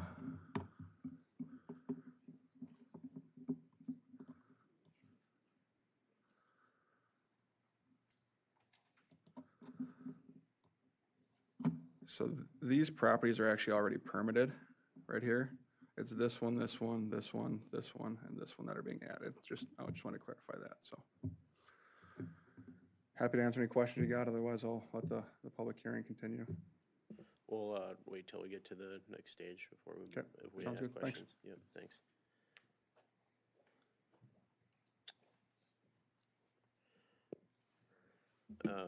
Andrew Heinen. Andrew Heinen, 1439 112th Street. Really appreciate you guys and ladies' time here today. I'm going to scroll just a little bit left on this one to give you guys a picture. My neighbor Joe here is with me. I'm sure he's up right after me. He's lot 1. I own 2, 3, and 4. 4 has now been split into 3 lots, so I technically own 5 lots here with a home. I purchased lot 4 and then the Semstone had purchased this OL1 here from a gentleman named David Roos. Prior to all of this, all of these residents, all of these neighbors had already purchased their properties well before Semstone Roberts had ever purchased this golf course. So we were there first. Even the last buyers of us, Joe and myself here, We purchased that stuff, our homes, before Semstone Roberts purchased this property. Now they want to be able to come in and rezone it and mine it in our backyards. And we're told that that won't have effect on, say, property value, et cetera. That's not true. We have a good friend of ours, Mr. Sean Bird, who owns the home right down in, I believe, this area. He bought on the mine. If you look at the 30 or 40 acres that he purchased, he will tell you he purchased it at a greatly discounted value because it's on the mine. We've been told by multiple real estate agents, we have 2 on paper, saying that we're going to lose a minimum of 20% of our home value. Me sitting there on 5 lots, potentially $1 million worth of land, that's just $200,000 out of my pocket, let alone the other, I think we counted this up as 14 different homes, millions and millions of dollars. If we take $100,000 off of every one of those homes at 14 homes, that's $1.4 million that we're pulling out of all of our pockets, just so that Semstone, who never owned this property in the first place, can now come in and start to mine it. Now, if we look at a little bit of history here, what's really wonky is our town board seems to definitely be in bed with these guys. We have Knutson, we have Derrick Construction, but yet the leader of our town planning committee is Tom Derrick. Seems a little bit odd, right? But if you dive further into that, there's a home back here that was owned by Tom Derrick's brother, and ironically, Tom Derrick got his brother to move out of there just before that golf course was purchased, almost like they knew something. So then thereafter, they want to have all of this switched over to, I believe it's R2, if I have my terminology correct, which we weren't able to stop. You guys weren't able to stop based on, hey, there's no reason to object it, so here we are for conditional use. For them to now apply for conditional use, what was really odd that happened is they could have attempted that conditional use permit at any point in time. But instead, they waited till, and Joe will have some facts on this for you, they waited until they got all the rules changed in their favor, whether, I don't know if it's our town, our county, whether if it's what Jason is in charge of, et cetera. I'm not educated enough there. But what I do know is once they got the rules changed in their favor in February, 10 days later, their conditional use permit was submitted because we no longer had anything protecting us. I'm gonna let Joe comment on that more. In mine and Joe's backyards, then they decided to say that we are using their land, so they put up a fence. They have every right to put up a fence, absolutely. In fact, if I can add to that, they have every right to mine the land that they owned before all of us residents had purchased, et cetera. That's very logical, ethical, et cetera. But they came in and they slapped up a fence right on this property line here. Some of those fence posts are within 1 foot of the property line, which is breaking an ordinance. They also put up a barbed wire fence. And when I went and I complained to the township that residents, neighbors, shouldn't be able to put up a barbed wire fence, they should follow the rules like a home of a neighbor and a neighbor, they didn't decide to do anything other than make Semstone take the fence down. But this gets even trickier. They made Semstone take the fence down, but leave all the poles up, everything that was still breaking ordinance. They got rid of that barbed wire fence. But when I asked them what'll happen with those 1 foot poles, et cetera, they said to us, well, we're now amending the fence ordinance in the town of New Richmond, which again, they're just going and favoring Semstone, who was supposed to put up a fence between residential properties, but now the county is looking, the township is looking and saying, oh, no, we're gonna take Semstone's side again, and we'll change the rules so that they can put up whatever fence they want in your backyard. Now, I'm sure they won't put up a barbed wire, but it's definitely gonna change whatever residential rules are needed so that they can just skimp by. Why are we saving Semstone money? What is the point of that? Why aren't we looking after the neighbors of the actual township, not the businesses? Why are we changing rules for the businesses? And why are we allowing a business that purchased their land after the homeowners, the true residents that were there before any rezoning or attempts, why are we allowing that business to come into the neighborhood, change all the rules, and profit off of us? That should not be allowed. If you guys do allow this, please don't. If you guys do allow this, there are things like 25-foot berms that we don't want to look at. They are allowed right now to put that berm within 10 feet of our property line and start mining 100 feet from there. We have decibel tests over 70 decibels already in our backyard. Proper operating for all these people here, they don't want to hear 55 or more. That video, I love it. Wasn't it loud? Should we bring that closer? Like, absolutely not. So that is my piece. I am number one and number two. Joe and I affected right here, and the rest of all these people backing us up are affected as much as well. I hope you guys see that side of it. It's not logical. It's not ethical. They should be able to mine what they already owned. They shouldn't be able to mine what they're trying to change in our backyards. Thank you so much. Thank you. Then we have Joe Dunn.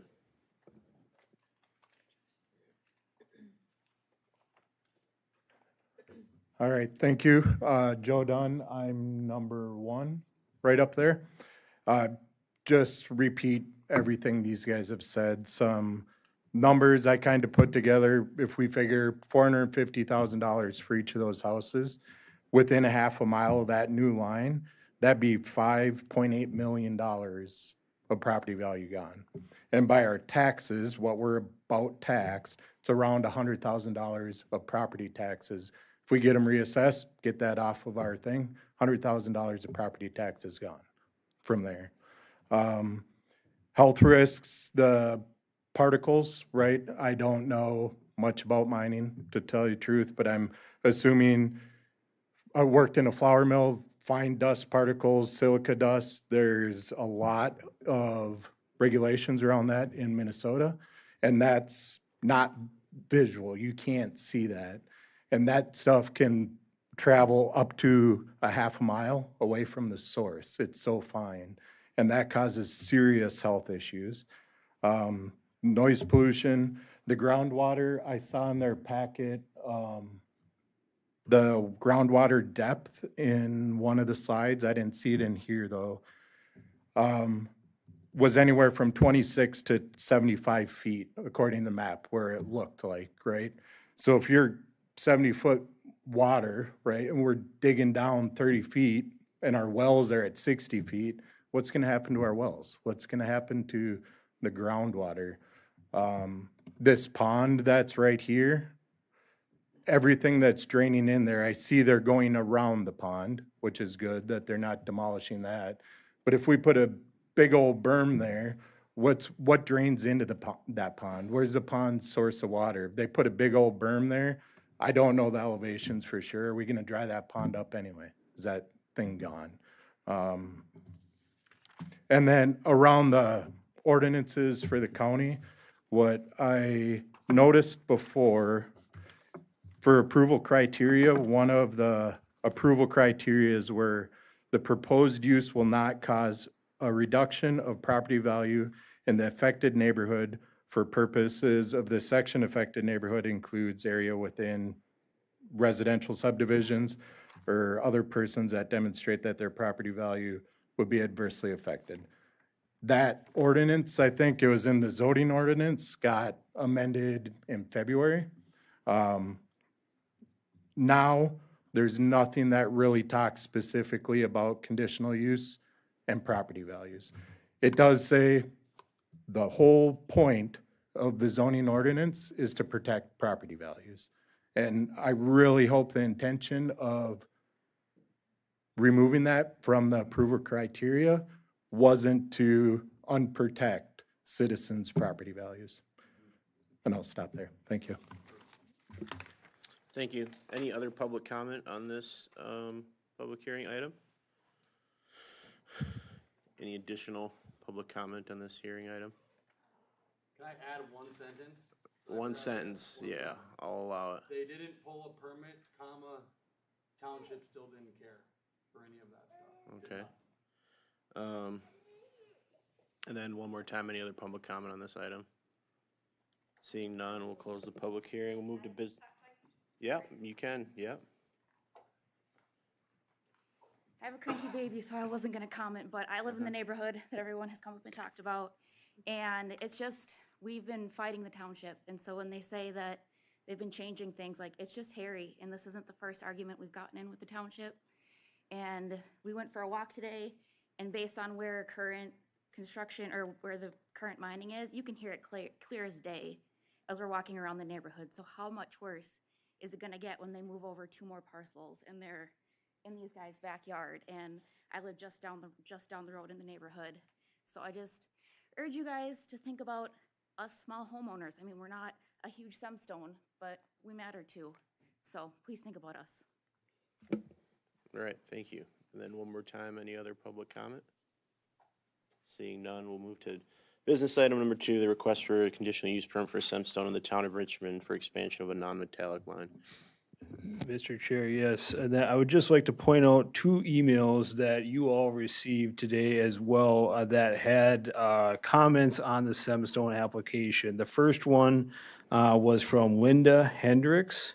It was dated Thursday, June 19th at 10:43 a.m. So that went to all of you. So that's just going to be in the file. And then another email that we received today at 4:05 p.m. was from Sue Curtis. And so those ones were both in objection to the Semstone conditional use application. So I'd just like to include those in the record. And with that, I can pull up the findings of fact. Okay, so findings of fact with the notice and the publication. The property owner is Roberts Concrete, and agent is Semstone Ready Mix. The address, the last conditional use permit to renew their existing mine was approved in 2019.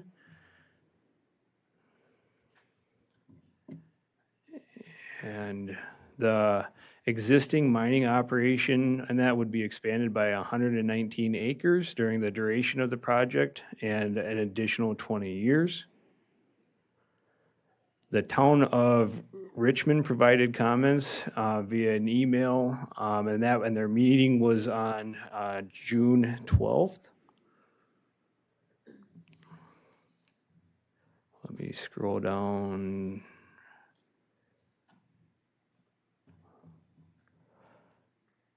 Okay, so the town's comments that they submitted to us on June 13th after their June 12th meeting these were the suggested conditions from the town. That the trees along 112th Street will remain. The berm size, and that shall be between 10 and 15 feet around the entire area except for the area along the 4 CSMs referenced below. The berm height for those parcels shall be 20 to 25 feet with a target slope of 2.5 to 1, or approximately that. They suggested that St. Croix County, through their agencies, establishes a well monitoring schedule. That white noise monitoring for any tenants coming into the facility is done, and that the current dust program with that chloride is maintained. So those were the conditions of the town, number 4 here. Okay, so with that, I'm gonna go back up to the conclusions of law. The maintenance of safe and healthful conditions. To ensure the safe and healthful conditions, the applicant plans to mitigate the noise and dust through keeping the mining operation 30 feet below the neighboring properties while using screening from the berms and trees around the perimeter. The proposed changes of this request will not increase traffic volumes to and from County Road G. The prevention and control of water pollution, including sedimentation, mining activities will only extend up to 30 feet below the ground, which is above the depths of the nearby wells and water table. Most of the water used during the washing and processing is being reused from a settling pond on site. Existing topographic and drainage features and vegetative cover on the site. Following the mining operations, reclamation to open grassland will occur concurrently with the completion of each mining phase. A native seed mix and mulching will be utilized to ensure a minimum of 70% cover for the revegetation of the site. The location of the site with respect to environmental corridors. No environmental corridors will be disturbed with the request. The nearby DNR land will not be negatively impacted with the mining operations.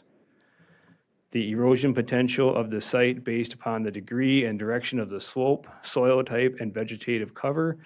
The proposed expansion area is relatively flat and the soils present are well drained, so therefore it will not increase the erosion potential. The location of the site with respect to existing and future access road, this proposal, and that will continue to use the existing accesses. and no additional access roads will be needed, and that traffic volumes will not be increased. The need of the proposed use in that location, the materials present are needed for sand and rock products to meet the high demand of construction and highway projects in this county. It is compatible with uses on adjacent land. The request is compatible with uses on the adjacent land, and that because they currently have the operation, which is on the south side of G and north side of G. The amount of septic waste to be generated, no private pouts is needed, and that with this request. So using the conclusions of law in the application provided above and the findings of fact and the town's suggested approval of this, staff also believe that this conditional use permit and that could be approved with the following conditions. The applicant shall maintain conformance with the St. Croix County Ordinance, Chapter 14, non-metallic mining standards for non-metallic mining reclamation and conform with the plans and supporting documentation submitted with the conditional use permit application, which is CUP 2024-018. Consistent with the hours of operation established under the 2017 CUP, which was from 6 a.m. to 6 p.m. Monday through Saturday for mining, and hauling from 6 a.m. to 6 p.m. Monday through Saturday from March 1st through to December 1st for crushing and screening. There is no blasting on this site, of course, so there's no hard rock. The applicant shall adhere to operation and reclamation standards outlined in the operation plan and reclamation plan submitted with the 2019 conditional use permit renewal. This commitment applies to both the current site and the expansion area to be included underneath this CUP. And then number 4, I already went over with the town of Richmond's comments.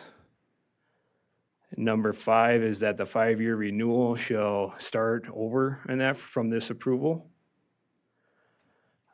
Okay, upon any complaints being brought to us and that about loud noise or dust at any time, the applicants will work with our staff to abate the problem. And if they can't, and that, then we could bring it back to the committee. And then these are just our standard ones about the ownership change and stuff like we've got on all the CUP applications. So 7, 8, and 9. So with that, does the committee have any questions or suggestions? Can you go through the I think it's 5 properties on number 5 there that are requested by the township for a higher berm, where those are on the map? 1437, 9. So 1437 and 39, so 145th Avenue here, that would be 1450. So those would be to the south here. So I believe that's some of the property owners that we heard from, 1, 2. And going back, yeah, they're all right there, and that, so those are all along that segment on the south end. Can you also, if you scroll up to the map that they did with the existing wells?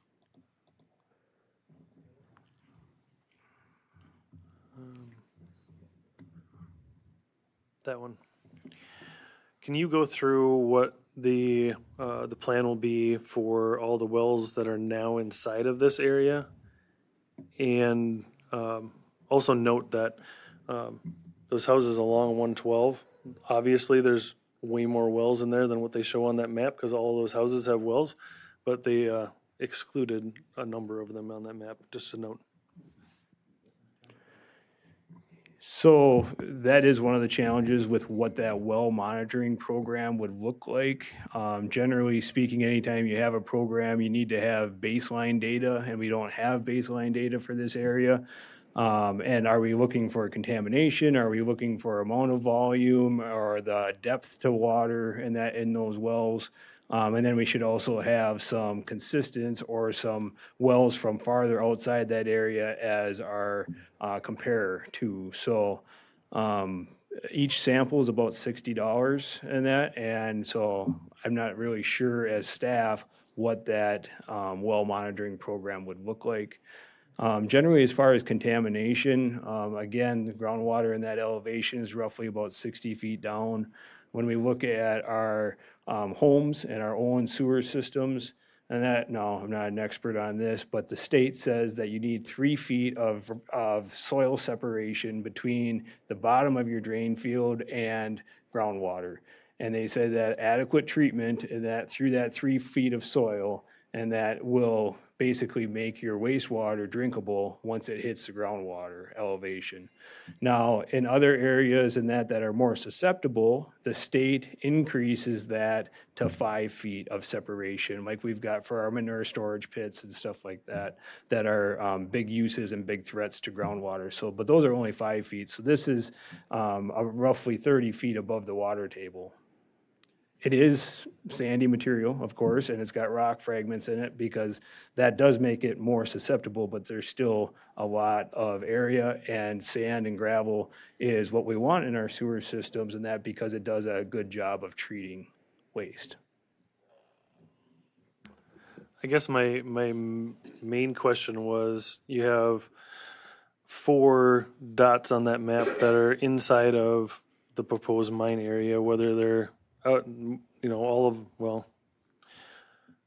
most of them are outside of that proposed berm area, so they wouldn't be in the mine area, but are we requiring them to close those wells and to mitigate those, or are we, I didn't see anything in the finding of facts about the wells. It's a good question. I would have to refer to Semstone on what these wells actually are. And then my last question, if we can scroll up to the one that shows the 4 phases, it might be down, sorry. Oh, yep. So I guess maybe our Semstone rep that's here could answer this question. Maybe you can, Jason, but it appears as though a majority of the homeowners against 112th have between a 600 and 700 foot setback from where the mine will actually start, or the other side of the berm, and where the house is, except for those 4 or 5 parcels that are towards the south corner there, where they're much closer. Is there a reason why it seems as though Semstone is staying away from a majority of the homes, but not all of them? Do we have any idea of why they laid it out the way that they did? Yeah, I'll let them talk on why they did the phases like they did here, but the only thing I can think of right now is they got this access road coming up here. And so it's closer to their main operations, which that is all set up in here. That's where all the conveyors are, so. If he wants to step up and answer them, he can. There's a couple questions.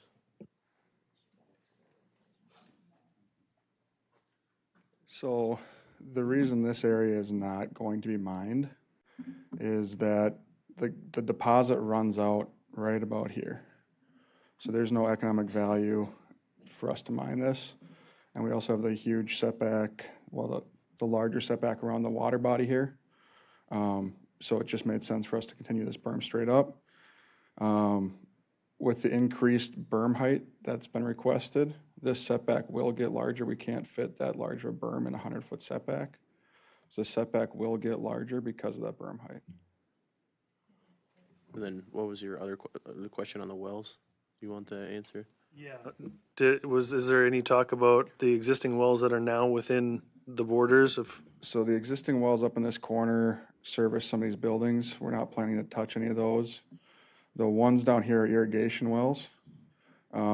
And if they impact mining, they will be sealed. But they are outside of our mining area.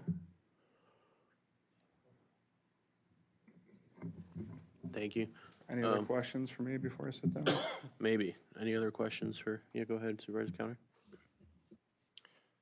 On that reclamation pond, is that, do you have, can you tell me about the structure of that? Is that got like any clay lining or anything, or is Our, that our just? wash pond. The wash pond, yes. So what we're washing out of the material is the fine silty material. That will naturally line the bottom of that pond as we wash. And then just have a couple more. Excuse me. You know, as I look at the phase plan and everything on this, how do you intend to have all of that open at the same time? Or is there also, do you have a reclamation plan that kind of phases with the phase plan to some of it gets shut down as others being opened up? Yeah, that's exactly correct. So as we move through the phases, we'll use the strippings from the next phase to reclaim the phase behind it. Okay. Then is there any intentions on anything for the berm planting or just doing grass, or what's the intent there? It'll be native grasses. Okay. So I noticed on some of them, I thought on some of them that you had on the north side that you also had planted trees and stuff that were Those are projected. longer term berms. The berms, you know, as we move, we'll be using some of it for reclamation. We close it up, right? So we don't have plans for trees on top of the berms. We'd be happy to discuss it if that's what's desired, but as of now, we don't have plans for trees on top of those berms. Okay.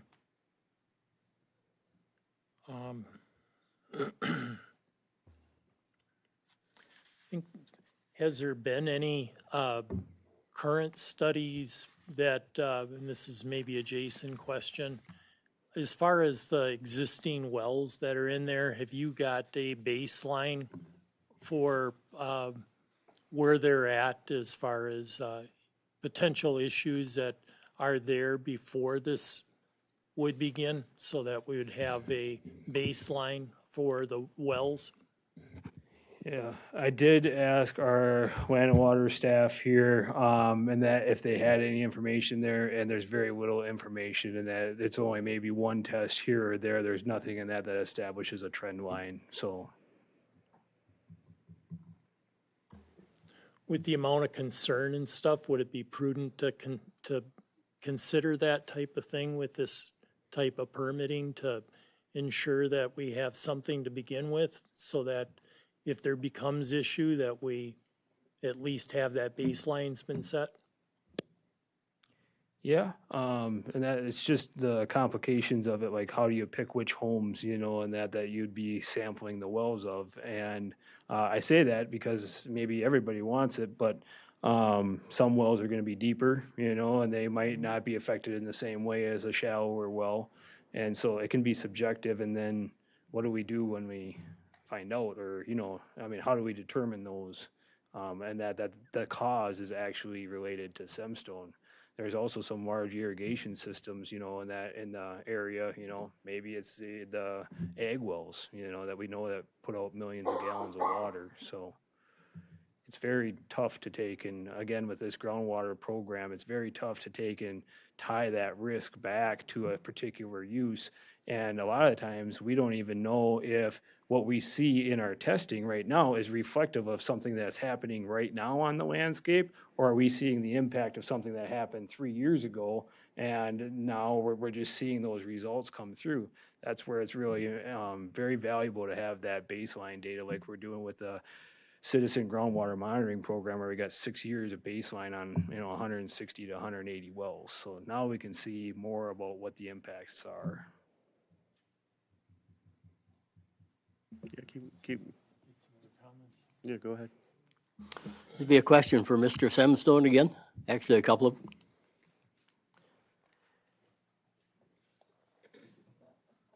So you talked about reclamation. Over the long run, what does that reclamation look like? So our plan is to turn this back into native grassland prairie and use as recreational space. Okay, so it'll just be, all of a sudden you come to the edge of the hole, like to the end of the shelf, and then you go down your 30 feet? It'll be a gradual slope down to the bottom, but there will be a depression there, but it will be a gradual slope down. And what is the future use of that land then going to be? Recreational grassland. We don't plan to develop it after we're done. Okay, so will you still own it, or will that be will that be sold for something else? I guess I'm looking for down the road, 25 years, whatever. You're asking for 20, in 20 years, I'm guessing you're gonna eat all of the useful stuff out of here.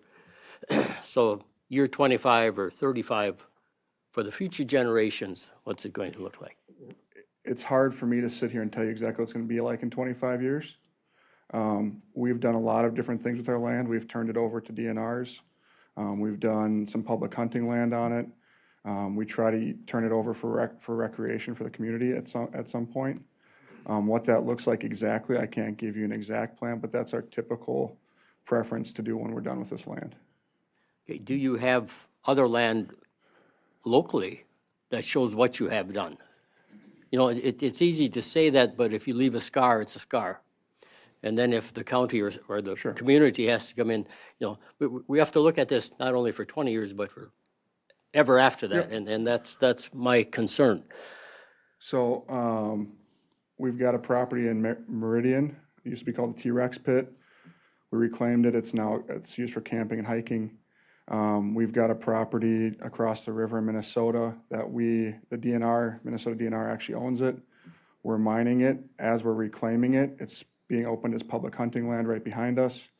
We've done some Pheasants Forever plots with it.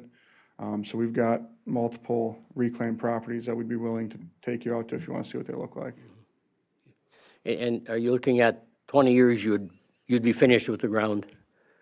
I can't say 20 years. It depends. It depends a lot on how much market demand there is for the material. We anticipate 3 to 5 years per phase, but if the economy goes downhill, it could be 5 to 7, 7 to 10. I can't tell you for sure we're going to be done in 20 years. Do you have other pieces of property, maybe not even in this vicinity, that you have your eyes on or have already purchased? Or is this the only, when this is gone, there's no more sandstone? Well, we're obviously involved across the street. Yeah. But this is our primary location in the area. Okay, thank you. Anything else? Any other questions for the Sandstone Rev? No. All right, Thank you. Any other questions, thoughts, concerns from the committee? Or opinions? Guess I'll start that. Yeah, go ahead. My biggest concern is the well water, especially in those homes that are closest, that don't have that larger setback, kind of on the northwest corner of the mine. You know, a lot of those wells, I guess we don't have data exactly how deep they are. A lot of them are probably in that 60 to 70 feet is what I've been told. So we go down 30, you know, you got 30 to 40 left there. So what impact is that going to have on those, especially those that are closer? I don't have as much concern with the ones that are more in the northwest corner because there's that large setback there. It's those ones in the southwest corner that I'm more concerned with. I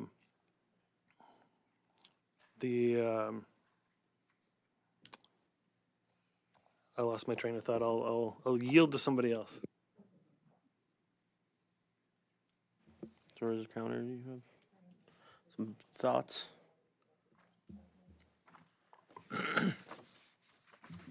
Well, getting back to this, I think the water issue is something that I also had concerns about from my previous questions, but I think knowing where things are at, it would be a protective measure. I understand where you were coming from, that, you know, it can be 3 to 5 years, but if we don't have anything, then there's, you know, it becomes a moot point. You by at least establishing something, then we kind of know where things are at.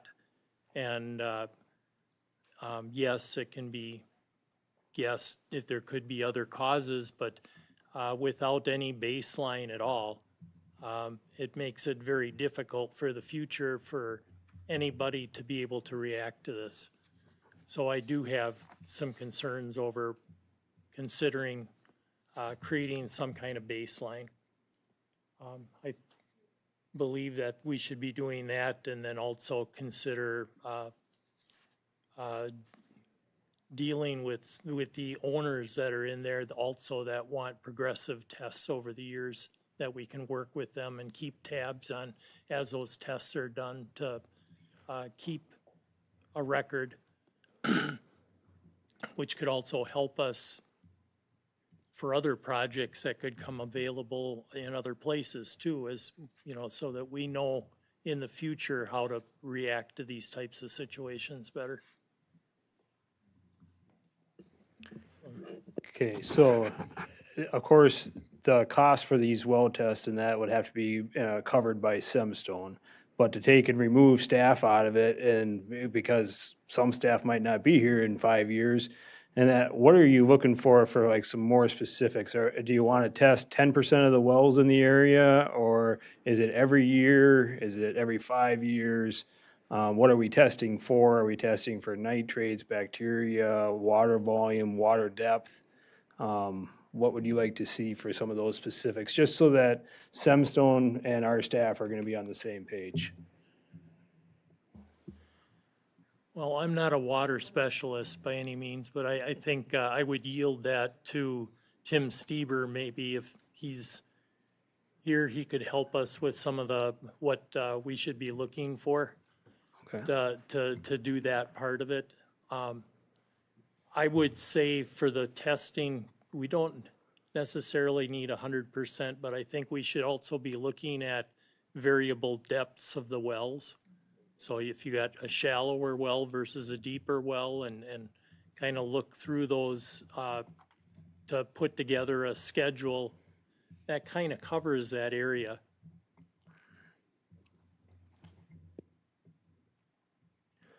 Okay, so are you okay with us as staff creating this sampling plan and basically looking for different types of wells or their depth and monitoring that on annual, biannual basis? What are your thoughts?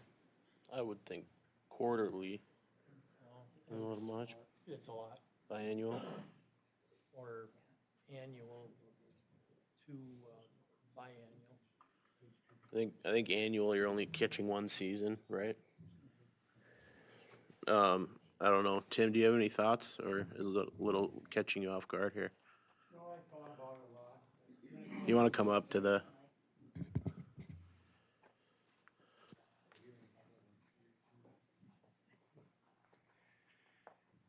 Yeah, I mean, there's no substitute for establishing what these wells are like. I would anticipate that we'd have to take samples fairly soon so that we could get a couple of rounds of samples out of the way before the construction starts. And I think there is time to do that. The biggest concern that people have around mines a lot of times is dewatering that happens from different things that happen. I don't know if that's going to happen in this case, but to monitor well depth is difficult in domestic wells because you're dropping a meter down the well casing, and sometimes you get your meter stuck in the well, and then you're also opening somebody's personal well up every time that you're measuring it, and so it's not something that's typically done. Also, another factor there is that the well owner is using the well, and so you don't know if the effects that you're seeing are due to the use of the well. Maybe they ran a sprinkler for 3 days prior to you coming. So what's typically done for water depth testing is they establish monitoring wells somewhere in a reasonable spot that then is used, monitored with automatic equipment. So, I mean, we've got monitoring wells that we monitor out here in Hudson, and we do that a couple times a year. It's pretty simple. And like I said, there's no use of those wells so that we know that we're measuring the exact groundwater. And if it does go down, it's because of the environment that we have. So one of the biggest concern is water depth and maybe dewatering that might be happening. And of course, these are been stated to be shallow wells, and shallow wells are always going to be more fluctuation than somebody with a 200-foot well somewhere. So there's a lot of factors to consider here that I usually try to refrain from putting citizens in the monitoring, because they feel like, anyway, it just is typically not done where you take and put citizens in the role of determining whether Semstone's doing a good job. And so typically monitoring wells are used when an industrial site, for example, goes in. They'll dedicate monitoring wells. Possibly some of the sites, the wells that the Semstone has on the site could be used for that purpose. And we don't pump them anymore, just use them for monitoring. So we would look for opportunities like that to not have to install monitoring wells. How many monitoring wells do we need? Like 1 or 2 or like 4? Or? Oh, yeah, a couple. We definitely need 2, 3 monitoring wells to monitor the depth, but we'd also probably have to get outside the scope of where the project would impact. So at least 1 or 2 there to the north. Then we'd have to look for irrigation wells to make sure there's none of that going on, because that's a big user if they exist. Monitoring for well depth, anything else that you would monitor? Yeah, and then for the other thing that can happen in some cases is for shallow water, there can be an increase in sedimentation if there is a big disturbance in a shallow groundwater setting, and that might be approached differently with more of a collection, where you do a collection week or something, where you go and staff go and go house to house. We set up a half a dozen or so, maybe 8, that if we measure the typical household, hardness, pH, sedimentation, that's like a $60 sample, I think. And if they're usually really stable, Matter of fact, we did them for like 4 years, and then we stopped doing them. We do them every other year sometimes on some of our other wells because they're just the same numbers. But if something happens and somebody does something to their well, we know it right away, because if the numbers change, we know it right away. So I would say, 4 to 8 wells in that network, and then some of this other depth monitoring would probably be needed. So you're thinking 2 to 4 monitoring wells? I think that need they to be have that. installed? Yeah, I think those exist on that map that we looked at within Using the some scope of of the the existing project. ones as they're monitoring, making them a monitoring. We could just designate them as monitoring wells, yep. Okay. And then a program to test some of the residents for this sedimentation testing. Probably. We'd have to look at the wells and pick some that characterize the area, the vulnerable shallow and maybe some of the ones that are deeper. Set that up, and then those are the ones that we monitor, and then we just keep that data of it publicly Frequency. available. How frequently would you monitor or test those? I would think we'd want to do it more than once a year at first, but then it would be once a year. So biannual for the first, call it 3 Yeah. years. Because I don't expect to see any impact that fast. And your cost of this well I monitoring think it's program? about $60 a sample, at least now. I don't know if that would go up or not. For the 600 standard, Times 2, 1,200 a year for the testing. Yeah. And whatever the monitoring well capital cost is probably. Yeah. There's probably not much cost after that. unless our meter breaks. Well, again, this is Chemstone's money you're spending, not the county's. Oh, in that case. I mean, But anyway, this is pretty much a low budget approach. The high budget approach is you have a company come in and do the whole thing. That's My done one too. recommendation on this is that you don't put this on county staff. Generally, when a new business comes in or expands, we don't create more and more work for county staff to be monitoring stuff. Yeah. So this should be a Chemstone issue that you order, not a county employee thing. We can be involved in setting it up, and we would receive data, and we'd be more than happy to keep track of that. You could email anytime, I would give you the data. Semstone would be paying for it, so they would have all the data too, so it wouldn't be like a big mystery or anything. That's typically the way it's done. Yeah. Question for Tim. If we go back to that map with the wells, I think it's down. Oh, Yeah, maybe that one? The one to the south, So that one is going to be very close, even with the 100-foot setback, with the higher berms, it's gonna be right in there. What's your thoughts on that well? Well, as far as that, if you don't see an impact on that well, you're not gonna see an impact further away, you know?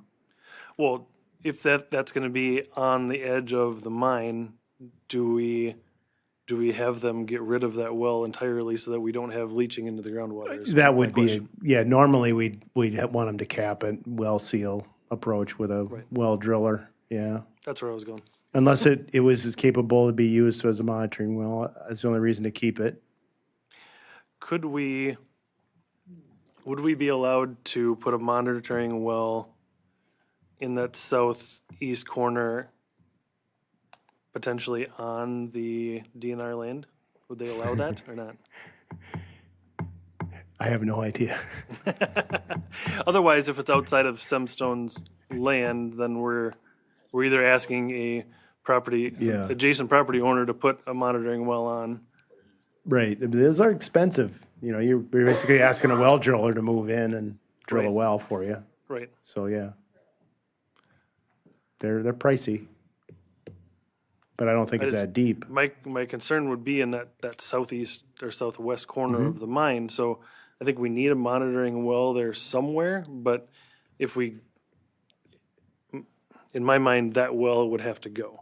So where would we propose one, especially as the site drains to that corner to the 10 Mile Creek?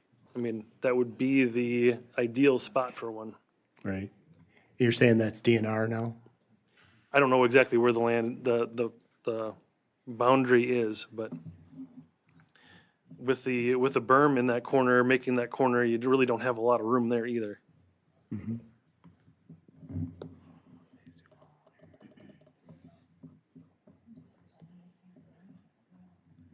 So the DNR land is in gray here, Right there. right here, yeah. Maybe like 5 feet to ground. Hmm. It might be 5 feet down, You don't know. you know. So could we, knowing what we know from what Simpson was just saying, those berms are gonna be, as reclamation happens eventually at the end, those berms are gonna go away. So if we put a well in that berm, we're gonna have to put something in the plan to do something with that monitoring well as those berms are removed if we're gonna put it on their property there. Right.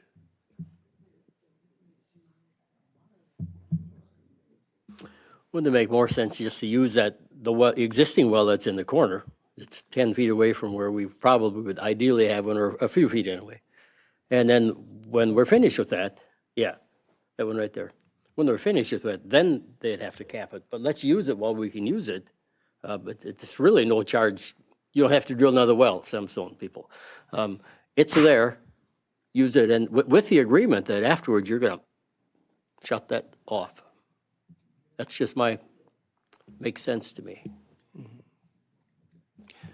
Can we require that? I believe that our setback requirements are only 100 feet. Am I correct? So we can't, as part of the CUP, can we even ask for that berm to be moved in that location so that that is in a reasonable berm area? Is that even allowed? Yes, as long as Semstone's willing to agree to it. Okay.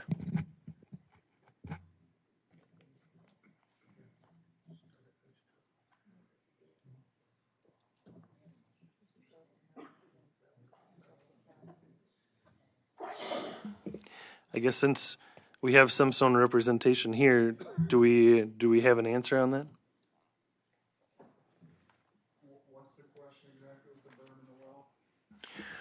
So that berm on the, or that well in the west corner of the mine. Yep. You want us If to we berm use, around it? Basically retain if the well. if we wanted to use that well as a monitoring well, could we move that berm out far enough so that that wouldn't be impacted by mining activities? Because it's got to be right on the line of that 100-foot. I think we could make something work to keep the well there. Okay.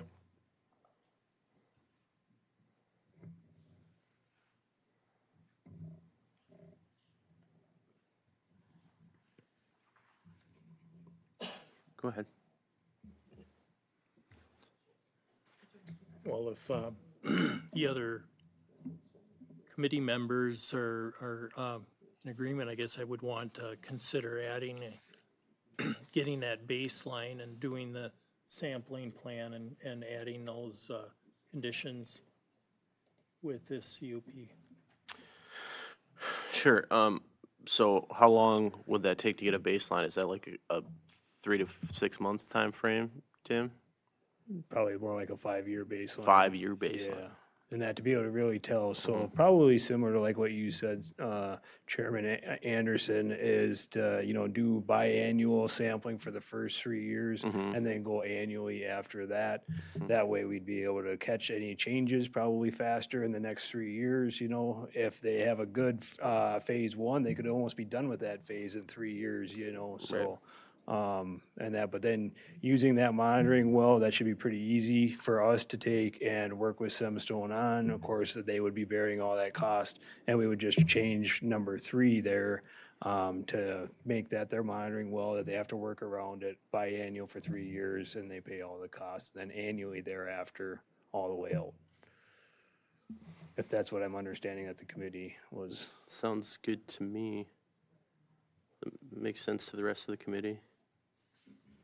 Do we know, if approved, what is the schedule on moving into that first phase? Do we have any ideas?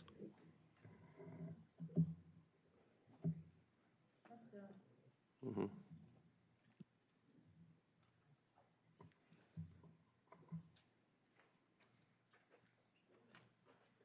If approved, we would probably move in there next spring.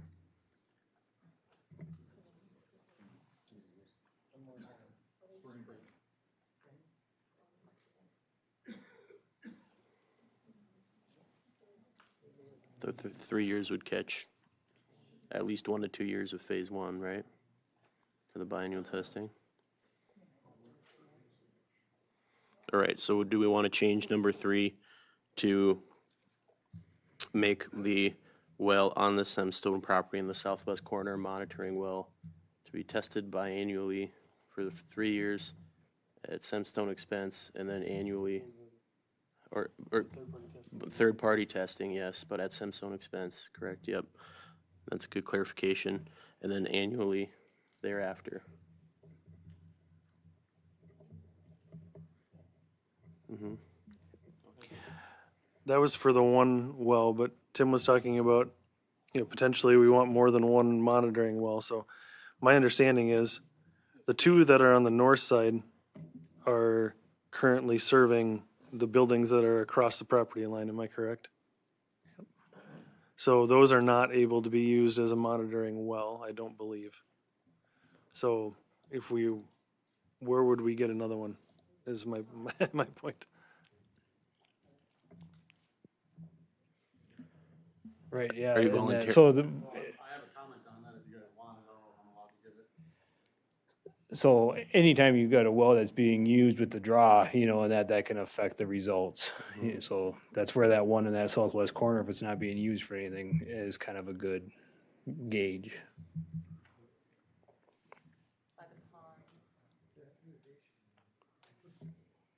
The irrigation one by the pond, because the berm comes out around that too. I mean, maybe it's not far enough north for you, but it's further.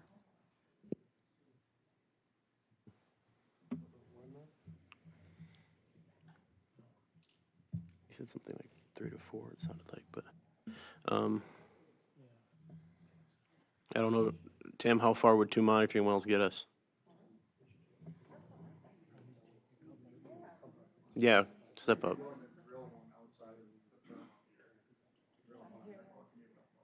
Okay. Easy enough. So just to take and repeat that so everybody can hear, and that Semstone said that they would be willing to drill a new well, and that on the west side of the berm farther to the north end of the property. And that'd be another monitoring well. Mm-hmm. Yeah. Yeah, that sounds reasonable to do that, and then they could work with, excuse me, Tim and staff to, as far as depths and and those things so that we ensure that we're getting the samples that would be beneficial.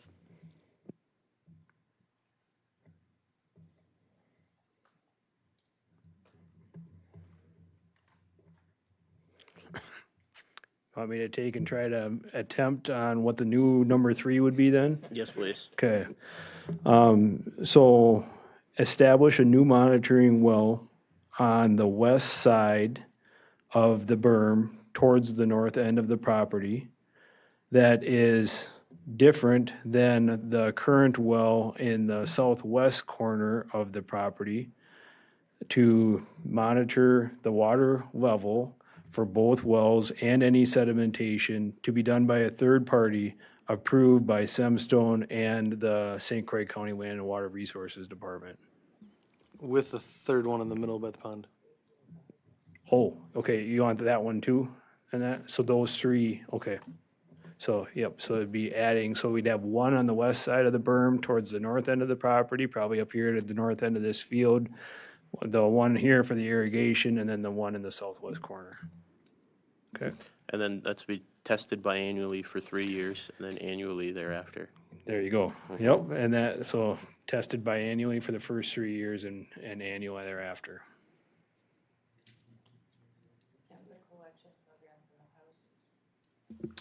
Yeah, you want to state that, or your thoughts, or I'm not sure how often, or, I think Tim said it better, but a sampling of the, Tim, would you recommend a sampling of the residential wells as well through there? Or are you talking just doing our monitoring wells? Sedimentation testing on those? For the homeowners, it would just be basic chemistry, yeah.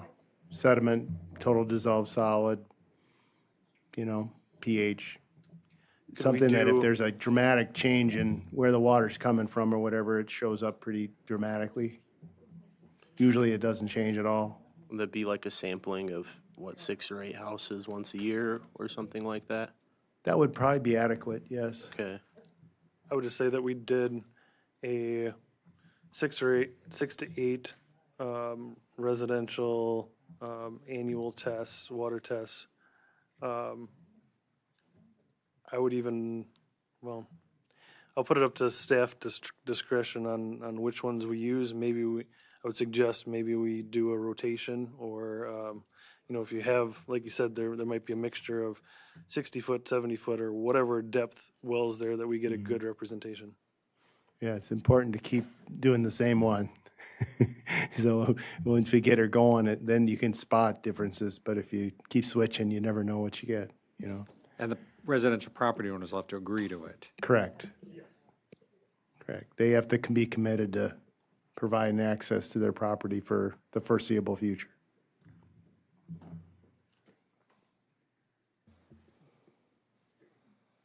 Thanks, Tim.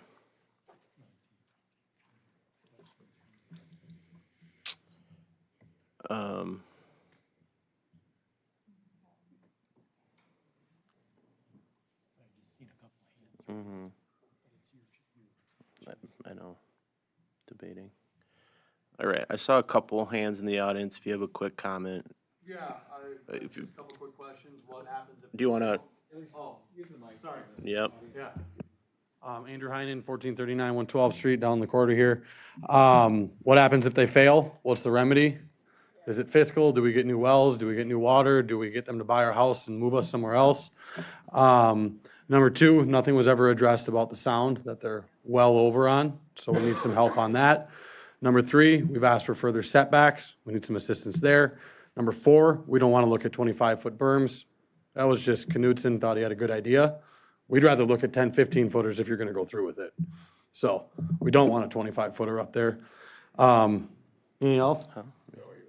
Evaluation of the homes. Yep, is any of that can be taken into account for? Yeah, I mean, Or- yeah. yeah, I hear your thoughts for sure. I guess, addressing the water thing, if that's what. Right, I get now. it, and I know Uh-huh. that's more than one thing, but we're Yeah. amending one thing, but there's 3, 4 things there that. Yeah, we're one thing at a time, though, for sure. Thank you all, too.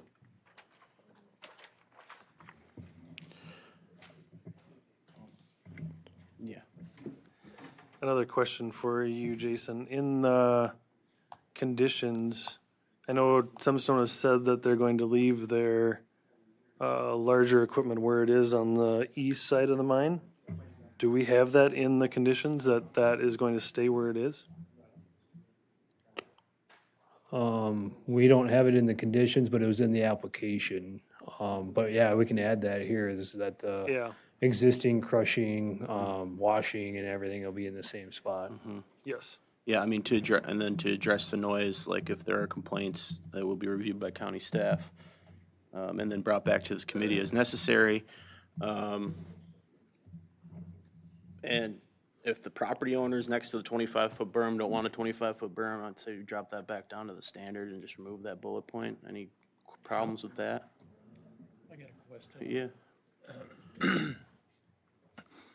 Yeah. How much impact does having that higher height berm versus a lower berm, how much impact does the higher berm give for the STC rating for trying to negate the noise from coming from over the other side?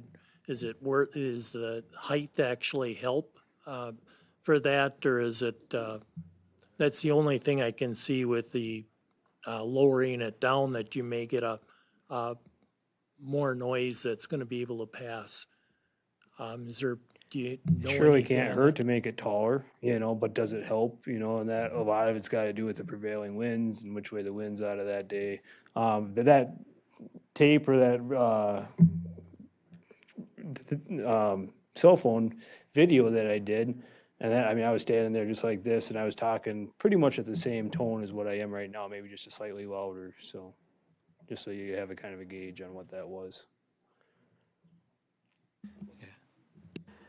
Maybe it would be time to suggest, instead of a berm, putting a sound wall, such as alongside freeways, that they're building all over, on freeways, rather than a berm. I think if you have something that sits straight like this, it blocks the sound and the dust more than something that sits like this. And in the scope of things, that probably would be no more expensive for Samstone, but to suggest that, or maybe a berm with that on top, I think that would control that better, and even if you had to put if you know how sound is, if you had to put a shelf over the top, as they do in orchestras and things like that, to control that, contain that, that would also be a suggestion that should go to Samstone. I think something like that would make it feel even more industrial than it. Yes, but everybody who lives along the freeway has that same feel. But it does make a difference. I was amazed how much difference. I have some friends that they recently built one, and in the cities, and it's amazing. I guess here's the easy way to word that. If we put that as a condition, we already have that in for noise control. Just put a note in, maybe an additional sentence on there that if noises are above the appropriate decibel, then additional requirements may be required for that berm area. Just leave it at that. What do you want for the appropriate level then? Wasn't that said in there? No, I thought I saw but I that. believe that the comment was 55 decibels, so. That seems fair. If we want to put that in there, I don't see why not. It's not. We don't have an. Okay.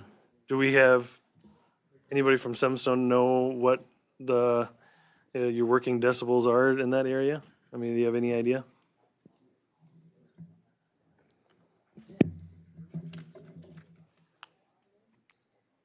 Are you asking what our operational decibels are? I don't.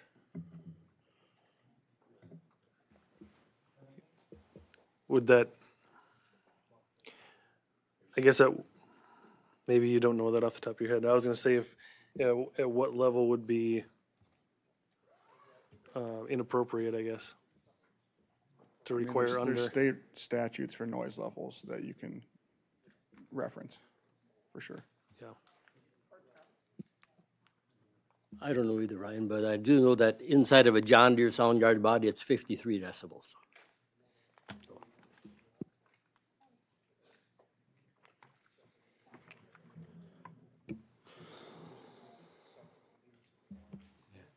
I don't know what. It's pretty hard to pick a decibel level.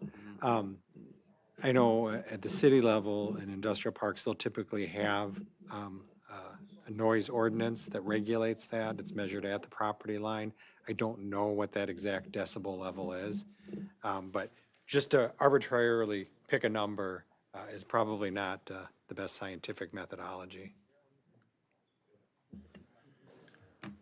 I would refer to maybe OSHA or some other organization that has those types of numbers already in place. Because usually they have a regulation at a certain decibel level where you have to have hearing protection. 85 decibels for that, I think.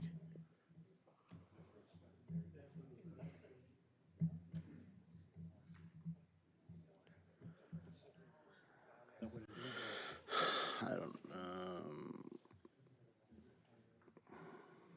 And really, the noise shouldn't be any worse than what it is currently because the machines are not moving any closer to the houses. But the complaint is currently it's pretty loud also already. You know, presently it's loud. Correct. Yeah, so that should be cut down. Well, I mean, that would be one alternative is that, to measure the current decibels at the property line and say that it can't get any louder than that.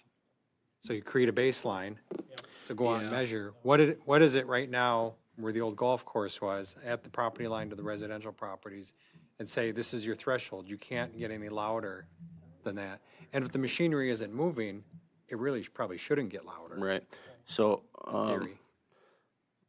I guess we should add a stipulation that the sorting and cleaning machinery equipment doesn't move from its current location.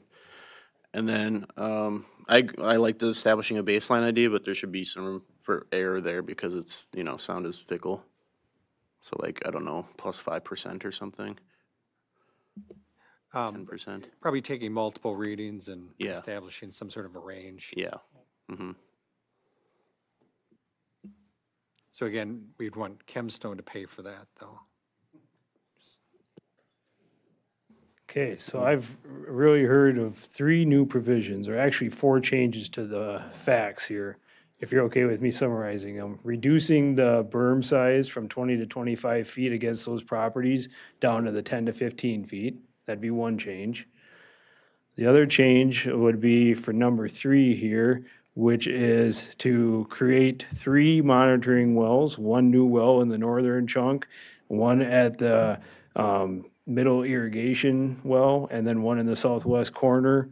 All 3 wells would be biannually tested for the first 3 years, and then annually tested thereafter by a third party approved by Semstone and Land and Water Resources Department. Then adding the provision that existing washing and equipment, and that will be in the same spot as it currently is. And then doing the pre and post noise calculations and creating an operating range at the property line. Did I hit all those right? Sounds like it. Okay. While they're moving them. Mm-hmm. Mm-hmm.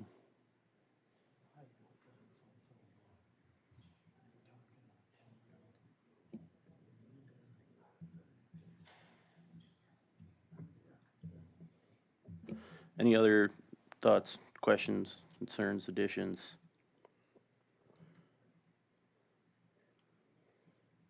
Changes? No? All right. I think it's motion time. Who wants to make a motion?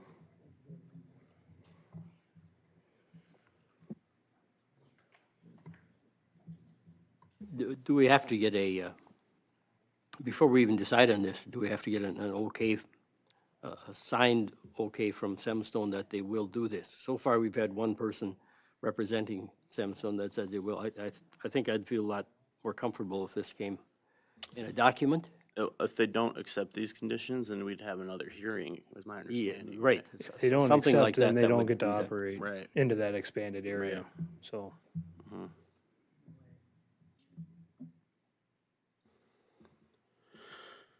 All right. Motion time, probably.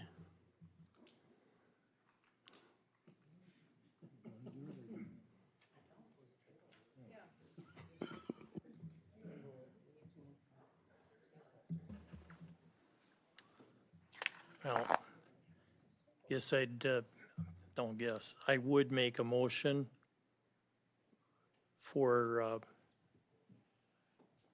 Semstone in the town of Richmond for a conditional use permit under the conditions that were pre-existing in the documents that were presented this evening, and then the additional four changes, conditions that were also put in place to help protect the welfare and safety and conform with some of the requests that the local homeowners had concerns.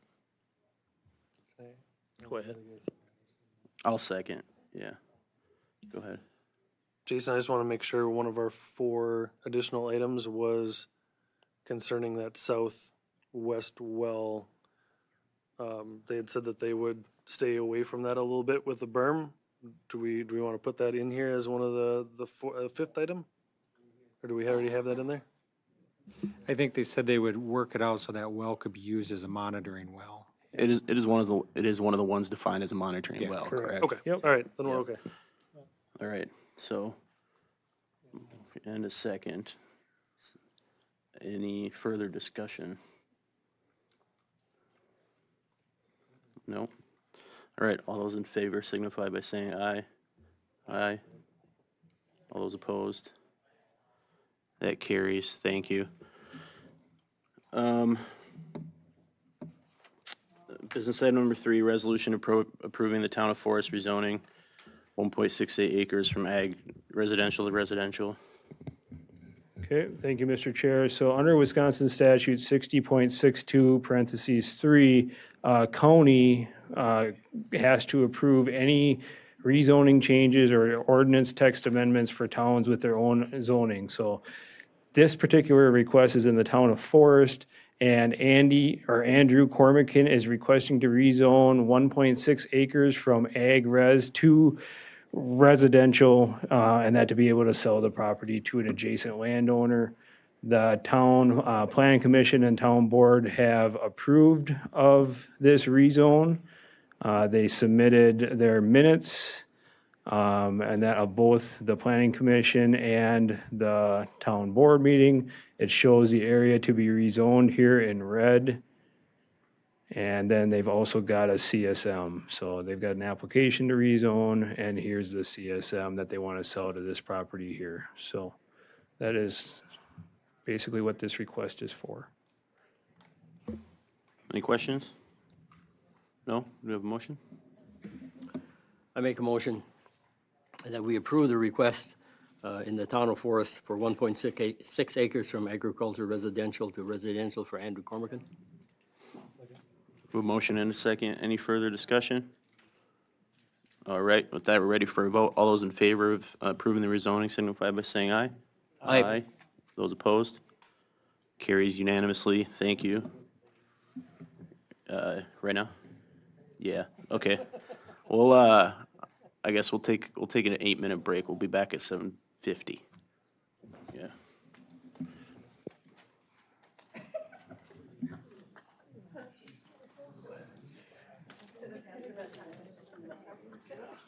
How are you, Emma? Glad to hear your.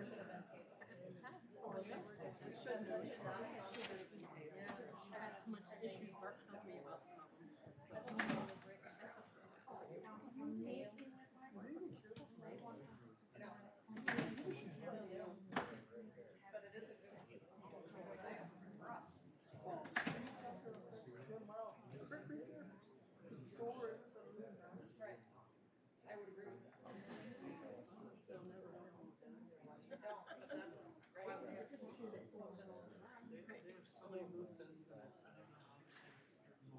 have been tabled. Very, a lot of different parts.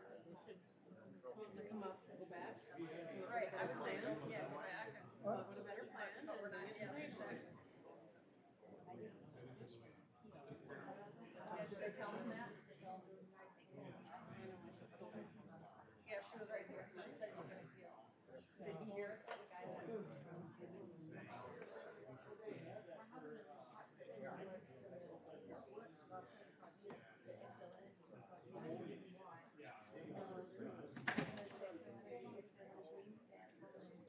Yes, that's right. That's all it is.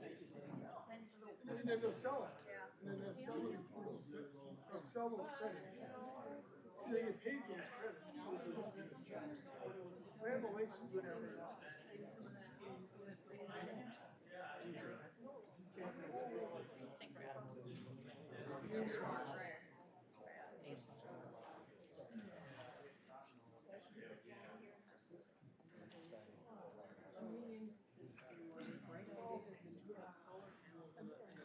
In the Midwest where we don't have much sun year round. Rain and gloom.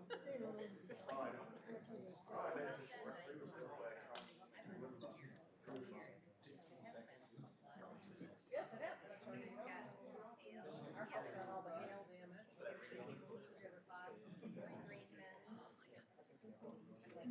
Well, just 3 weeks ago, that shed landed on 5 different farms. This is really a tornado. So what's gonna happen? It's gonna hit all that. When this light didn't pick up things, it's gonna all our. Yep, yep.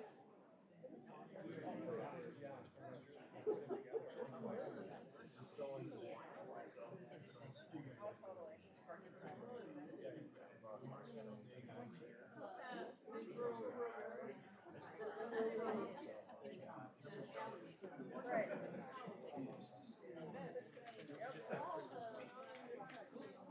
They are.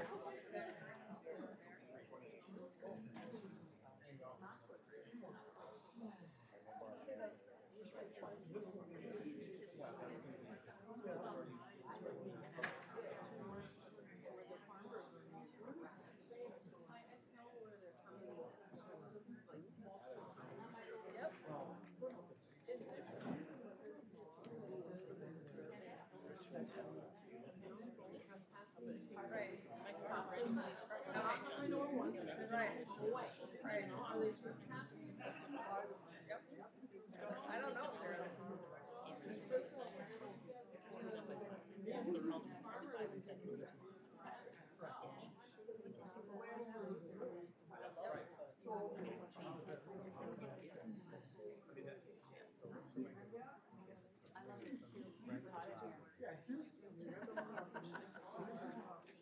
Good. And you? What? Oh, yeah, for that, you mean? Back again and again. Yeah.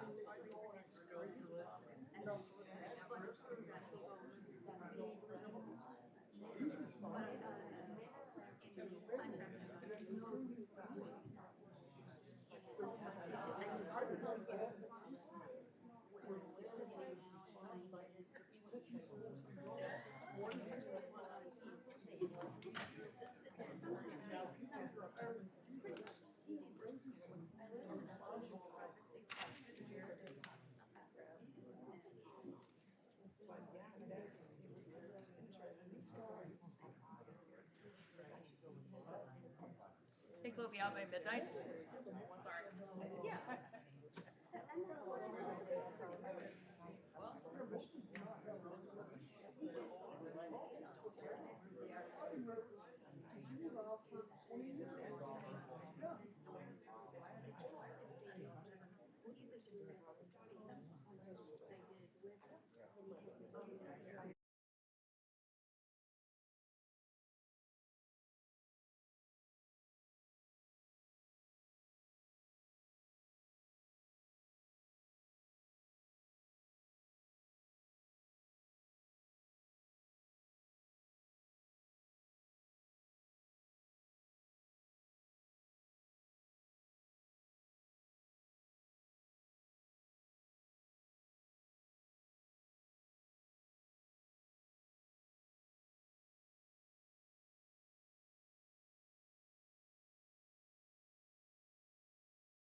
We are going to resume this committee meeting at agenda item number 4, discussion on Chapter 11 storage facilities. I would ask the background conversation to pause and move outside, please.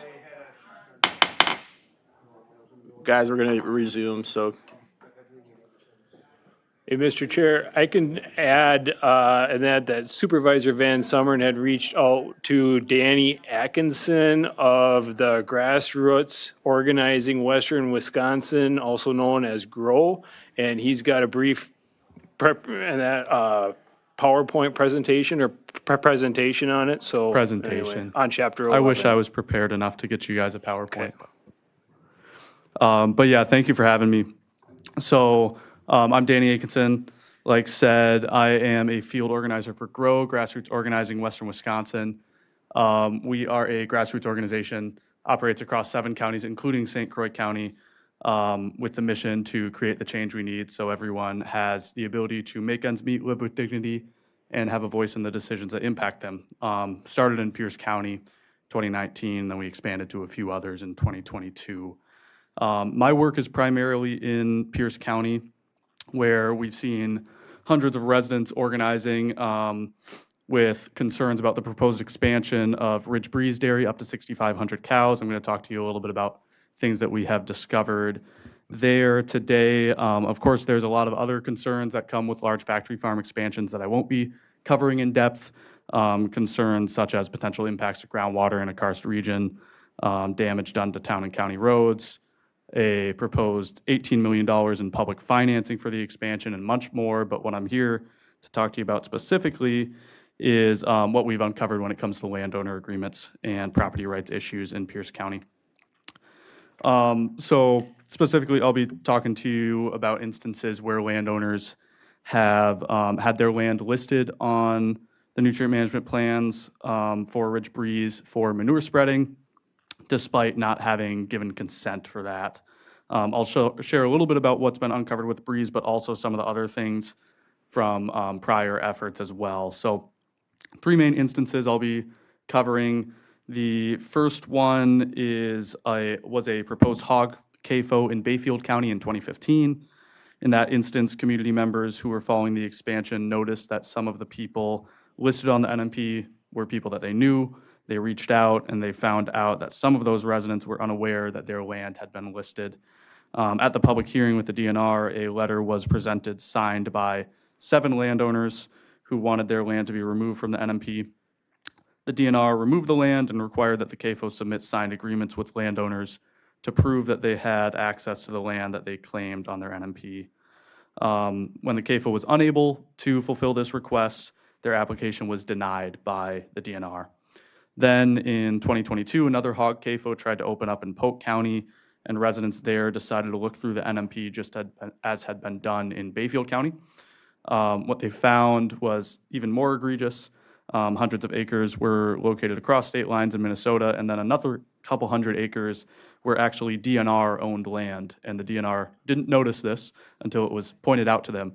And I actually met with a few DNR people last year, and this came up, and one of them was like, "There's no way that's true," and then the other one was like, "No, that's true. They used our land on their nutrient management plan." So once again, they had to remove a bunch of fields from the nutrient management plan, and asked that the CAFO submit signed agreements with landowners to prove that they had access to the land that was claimed on the NMP. When they were unable to do this, the application was denied by the DNR. So you may be thinking this doesn't sound so bad. In those 2 instances, the application ended up being denied, even if landowners had been falsely listed. The checks and balances kind of worked in the end where those applications were denied, but we sort of saw that trend be bucked with Ridge Breeze last summer. So last summer in July, we had the public hearing for Ridge Breeze's expansion. 150 people gathered in Elmwood and another 100 online. We presented a letter with 8 landowners who had incorrectly had their land listed. Some of these landowners had renters who had listed their land without permission, and some were just falsely listed outright. One person was building a home on that land, actually, and another person who attended the public hearing and gave comment at the public hearing, shared that Breeze had come and spread on his hunting land right before deer opener. They had adjacent land, crossed over into what was his land, owned by him, and spread on his hunting land. So after the public hearing, the DNR initially said that they would require Ridge Breeze to submit signed agreements with landowners in order to prove that they had access to their spreading land. However, the DNR ended up backing down from this demand and instead just required Ridge Breeze to submit affidavits with renters who claimed that their landowners had agreed to receive manure from Breeze. May have seemed like a good solution at first, but ever since these affidavits have been submitted, 2 more landowners have come forward whose names were listed on their affidavits and whose renters had signed their affidavits stating that they had given permission for manure to be spread on their land when they had not. One of those landowners is a St. Croix County resident in the town of Katy. But despite the fact that we're now seeing false affidavits be submitted, the DNR still approved the permit for Ridge Breeze's expansion in February. And now Midwest Environmental Advocates has filed a challenge on behalf of Grow and 5 Pierce County residents against the permit, and that challenge is moving forward. So when it comes to these landowner agreements and these property rights issues, this problem is exacerbated by a model that is becoming more and more popular across the state and is being employed by Ridge Breeze, which also owns Croix Breeze in your county. Ridge Breeze's model at that facility anyway, I'm not sure about Croix Breeze, but in Pierce County, their model doesn't involve actually owning or renting any land to farm. They are just supplying manure to landowners and renters. And that means that they don't own any of the land outside of the 90 acres that their facility is supposed to be placed on, and they don't farm any of it at all. And the current regulatory system allows operations like that to just rely solely on handshake agreements. You've addressed this partially in your manure storage ordinance by requiring a list of landowners. But as we have seen with Ridge Breeze, anything short of signed agreements with landowners leaves open the possibility that landowners will be left out of the loop and that there will be property rights violations happening there. So we have also seen on multiple occasions that Ridge Breeze has used the fact that they don't actively farm the land as justification for getting out of certain aspects of their WIPD's permit. Last year, Ridge Breeze told the DNR that it's not their responsibility to install grassed waterways, for example. So one has to wonder, if something goes wrong and there's a spill or a major slip up, will the CAFO be held responsible or will it fall on the landowner? And if it does fall on the landowner, did they consent to that? So like I said too, we have seen that the DNR is actively moving away from requiring signed agreements with landowners. It seems to be a policy moving forward that the most that they will do is require affidavits, despite the fact that we have shown that this affidavit model is not sufficient in protecting the property rights of the landowners in Pierce County and beyond who have had their land listed on NMPs without giving consent. And then the last thing I'll add to is that it shouldn't be an expectation of private citizens to have to dedicate their time proving that an applicant has problems with their application. If problems like this are consistently arising throughout the state, you can just imagine how many times things like this go unreported since nobody's watching. There are over 300 CAFOs in the state of Wisconsin, and we're seeing more and more large corporations take over these CAFOs. And I'd say that the time for handshake agreements, I think, is past us and could use some reassessing. So I'll have a few things I'll hand out to you guys. I've got the DNR's letter to the Polk County CAFO I talked about denying their application.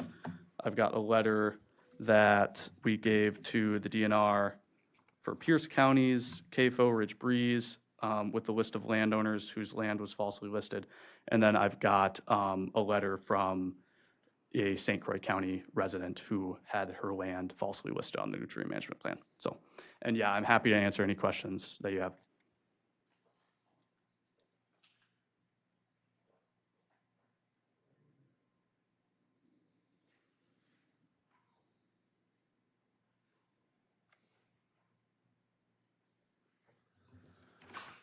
So yeah, let me know if you have any questions. If not, thank you for having me.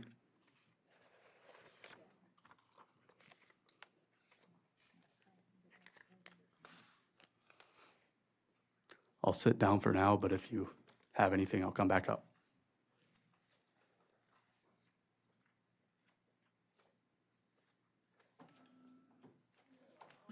Questions, comments, thoughts, concerns? Yeah, go ahead. Danny, thank you very much for your presentation. It opens our eyes, I think, to something that is going on around us that we kind of knew, but sometimes like to stick our heads in the sand so we don't know more. And it sounds like the DNR is doing exactly that. I'm glad that you're exposing that. With that said, we have a lot of fish to fry yet tonight. I would make a motion that we table our discussion on Chapter 4 until the next meeting, because we have a lot of things yet. Have a second on that? I'd second it. All right. All those in favor signify by saying aye. Aye. Aye. Any opposed? All right, that stands. Thank you. Thank you for coming. Yeah, thank you, Danny. Thank you very much. All right, agenda item 5 on UW Extension. Thank you, Mr. Chair. Dr. Carrie Weiss is here to provide a UW Extension update.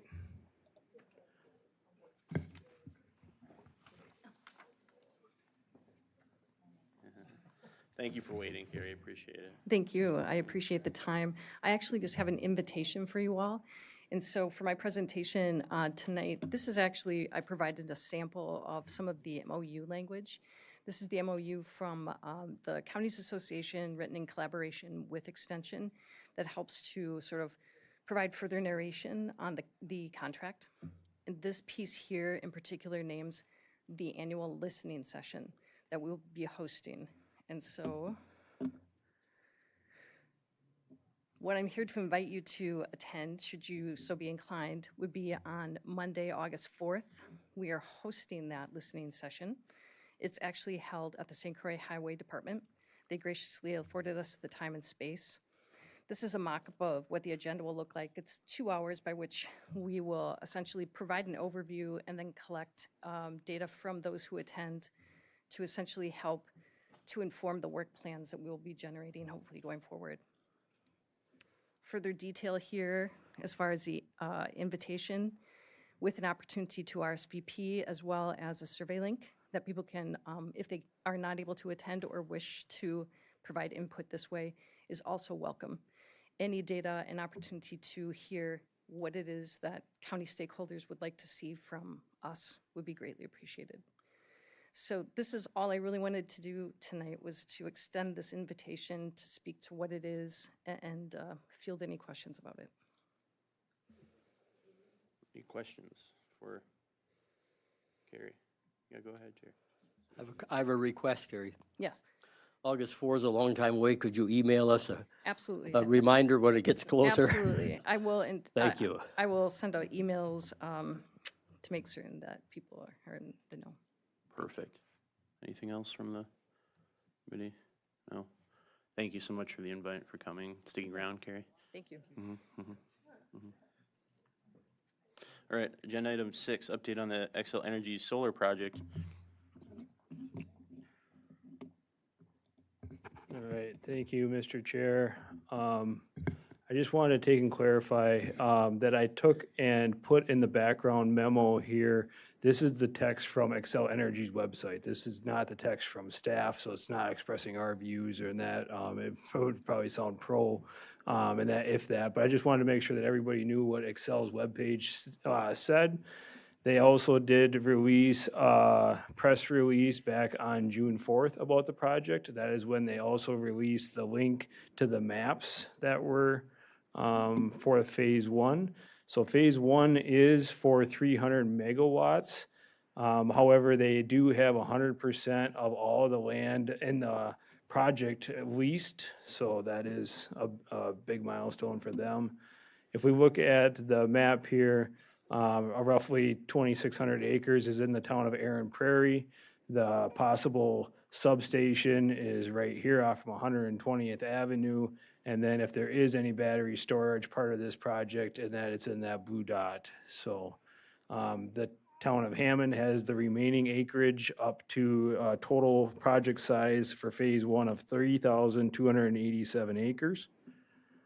Also in the packet, you will see that they've got some alternate sites, and these alternate sites are roughly 600 acres, and that is about 25% of that 3,300 acres. And that is a requirement that the PSC has for Excel, that they have to have alternate sites in case some of their other leases fall through as part of this project. So that is why they included it. But again, their primary project area and sites is everything here in the yellow. We took and met as staff and Chairman Bob Long, and that from the county board, with Excel last Thursday, the 12th. Excel had some more comments about the JDA from our previous meeting. Chair Long also had some suggestions in that for Excel to consider. Excel took those comments back, and we're hoping that we'll get a final product of that joint developers agreement soon. Hopefully that would be to the Community Development Committee here at your July meeting, and then potentially farther after that. So one of the things in that I brought up at the county board meeting here in June was doing a bus tour down to the Lake Hallie solar system array. There's also one in Minnesota that's about an hour and 20 minutes away, but that one's a little bit larger. So we can get one of the ADRC buses from the county to go. That'll have a capacity of about 12 people. And kind of just some tentative dates that works well for ADRC is July 14th and July 21st. So those are both Mondays. Remember at the board meeting, we kind of decided that maybe Mondays, people don't have as much going on. And so I don't know what everybody's schedule is, but I was thinking maybe like 1 o'clock on either one of those days, so that people, if they need to work, they can at least work the morning. And then the bus would leave here at 1. It'd probably put us back around 5 o'clock. That is really what we've got for the update. We intend on, once that JDA comes out, then setting up that joint municipal meeting between the town of Hammond and the town of Aaron Prairie and the county, and that to get more feedback. And of course, that would be open to the public as well for that joint developers agreement conversation before it comes to the committee and before it goes to the board. So we're looking at like 2 meetings here before the next July committee meeting, which would be July 22nd, so.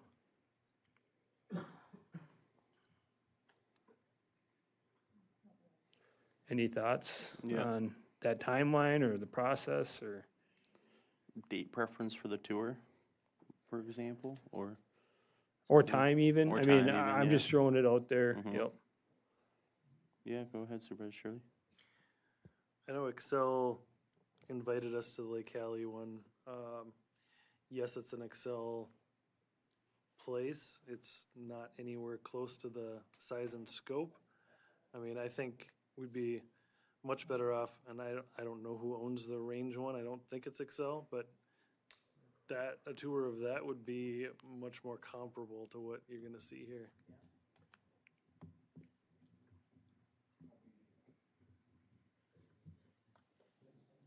It's 100 megawatts and that 1,000 acres roughly, yep.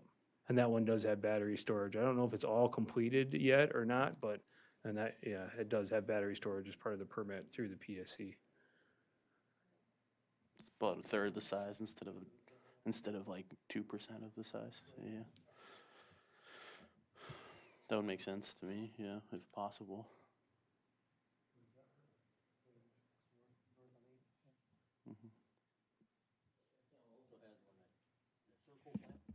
Excel also has one at their Circle plant by Montevideo. I think that's supposed to be a large one with a battery backup, right, Jason? You're right, yep. And I that believe might they've got be, battery backup there, so, yep. that might be more interesting, more the scope and the issues that we're looking at. About how big is that one? Do you have an idea? you remember how big that is? I don't recall. It's almost the size, I think. Yeah, So- I think it might even be a little bit bigger. Wow. And then that's an Excel project. That's too. an Excel project. More and- directly comparable, And the, probably. yeah, the Circle plant is a Excel coal-fired Circle? plant right now. Sherco, and that, north part of the cities, I think, isn't it? Becker, yeah. So in between the Twin Cities and St. Paul then, or St. Cloud, sorry. Monticello area. Yep. Yep.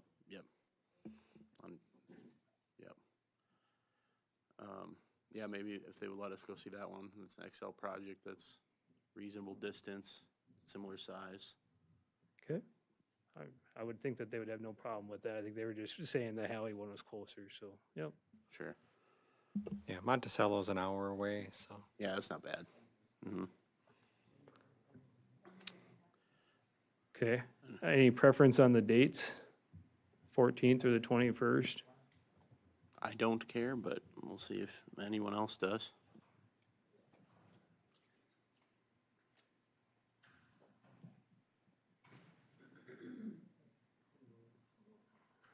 We can do either one. If we go on the 21st, the 22nd, we have to spend with time with Administrator Witt.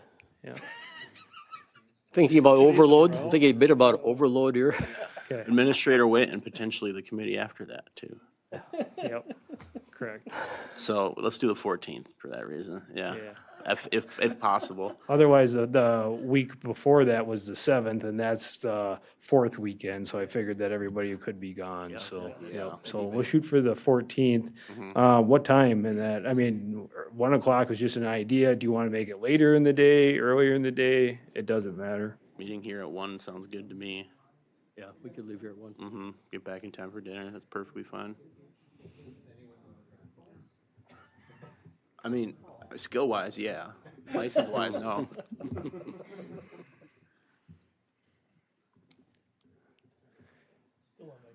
Whoever's driving picks the radio station. That's right. That's a good rule. I'll drive. Any other thoughts? Supervisor Shirley? I'll ask the question. I think I know the answer already, but are we at liberty to discuss anything that is in the JDA? Or not yet? I can tell you just some basics, I think, and that there's stuff in there about, a lot of it comes back to the county board and the committee, what you guys had for your concerns, but like road access agreements, emergency responder training, financial assurance, and that, community fund and that for like the schools and stuff. I think that's pretty much it, so. We'll get in the nitty-gritty if something. Yeah, a I mean, draft is there's available. some, sorry, I guess I forgot a big chunk, and that there's like setbacks and screening and stuff like Sure. that. As far as staff, we're not negotiating any of that right now, and that, we're just trying to work on, again, and that on the formatting, and that was something that Chairman Wong had some comments on, about providing more detail, because it's pretty vague, so there's not a lot of information there. Right. And a lot of that is stuff that, Excel will probably be working with, other property owners on and stuff like that as they get into more of the design of the project. I mean, I think this is just the land right now and they don't know a lot of those specifics.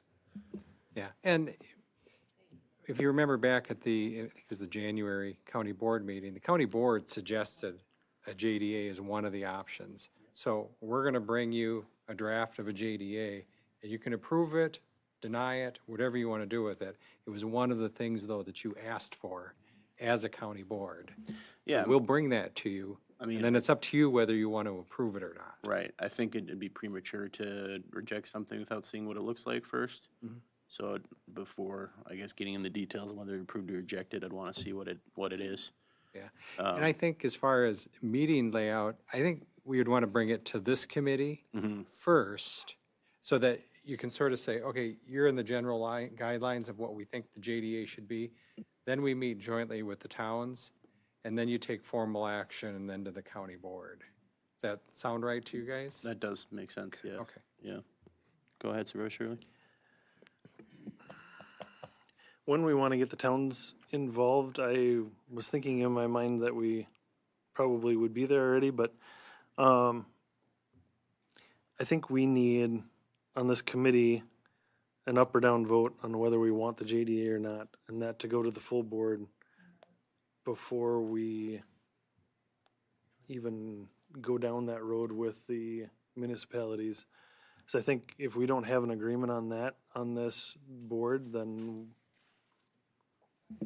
I mean, engaging them is important, but if we don't have an agreement on that, I don't know what we're going to tell them that they don't probably already know. So let's, I guess, if I'm hearing, understanding what you're saying, or see if I can, I guess, try to jump the, or whatever. I guess my thoughts based on what you just said are, we get that first draft, we bring it here, we see what we think as a committee, and then we recommend a path forward, let's call it, to the county board, and then after that county board meeting, we'll get together with the townships. Yes. Okay, we can do that. Mhm. And I'll publicly say, you know, I've been a part of a lot of different groups, and what do you want to call it? On panels talking about this project, and it's for the people that have listened to what I've said for a long time. It'll be no surprise that I'm against the project. I would be against a JDA entirely anyway, but I see the benefit of seeing what's in it, so that the rest of the supervisors can make their decision from there. Mm-hmm. Makes sense. Any other thoughts, comments, questions, inputs, concerns? We'll wait for further update when we have a rough draft of a JDA. All right. Sounds good. Moving on to agenda item 7, consideration. Not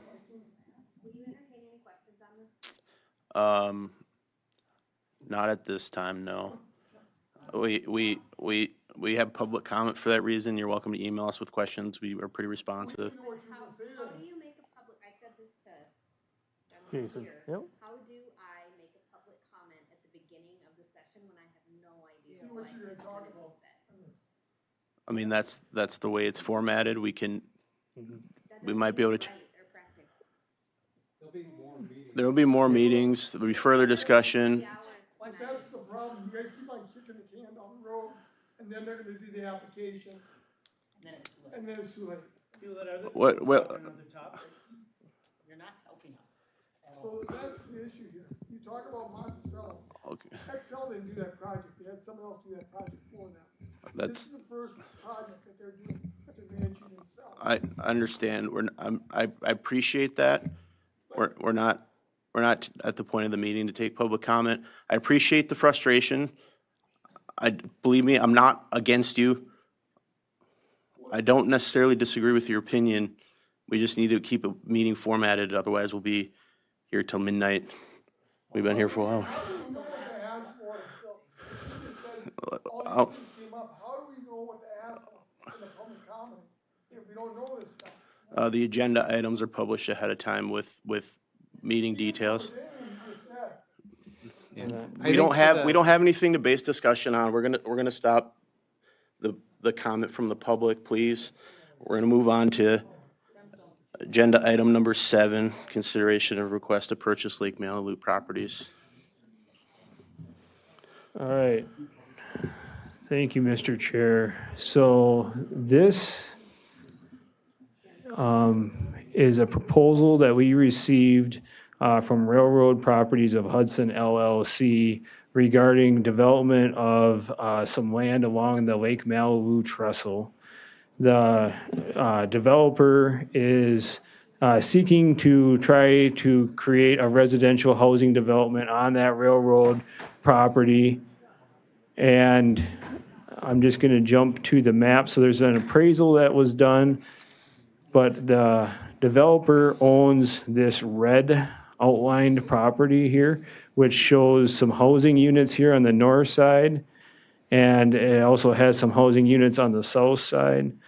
The gray area here is area that the developer wants to purchase, and that from the county. And that what makes this unique though as well is that the county, city, village, and town all have interest in some of these parcels. And so there's really two different sides to this project. One is, does the county want to take and consider selling the property, and that to somebody, for that matter, for the housing development or some kind of development of those properties? And then the follow-up question would be is, does the county or does the city or village have any interest in creating a bike path down on the trestle or potentially a public park on the parcel? So I did talk with Gina Alberti and Mike Johnson. Gina's with the Village of North Hudson. She's their village administrator. Mike is the assistant administrator for the city of Hudson. I think in that they're on the same approach in that to this, that it's really two different projects. One is, do the municipalities, including the county, want to sell the property? If so, that's one whole thing. And then if that happens or doesn't happen, then is developing a park or a trail, is that somebody and that, or something that somebody wants to take charge of, and who would that be? And so going and that forward with this, the Village of North Hudson took and asked for an appraisal and actually paid for an appraisal. And so the developer is wanting a portion of this part here on the north side of the dam, and then also a portion of this here along the St. Croix.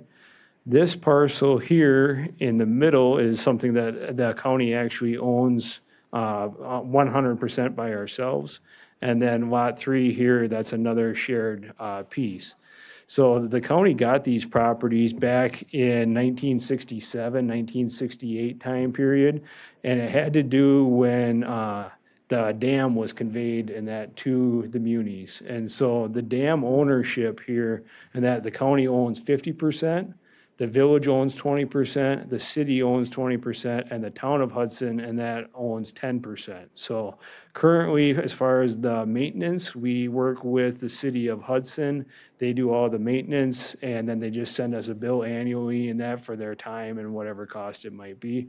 It works out very good, and that is pretty reasonable, actually, for them to do that.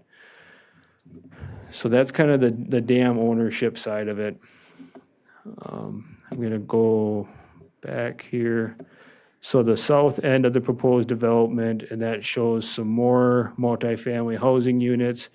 This south part is currently zoned conservancy through the Village of North Hudson.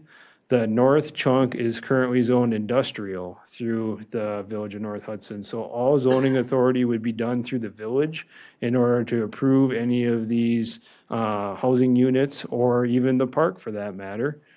What is or could be some challenges is this property is underneath the St. Croix requirements for all the special zoning and the colors and stuff. It's also underneath floodplain area. And so those are some hurdles and that are requirements that the developer would have to comply with. But basically, and that on this map, they're showing the part of the parcel that they're interested in purchasing, and that from the county, town, and city. Have they submitted a purchase offer? What's that? Have they submitted a purchase offer? And that, so there was a purchase offer submitted to the Village of North Hudson the same night as our June County Board meeting here. So the Village of North Hudson talked about it a little bit at their meeting that night, and they ended up tabling it to their July meeting. So that is something. Then also Celeste Colborough today submitted a purchase agreement for the property of $50,000 per the city, village, and county, and that with $5,000 in escrow. And the village will be talking about that on their July 1st village board meeting. So that is what Gina filled us in.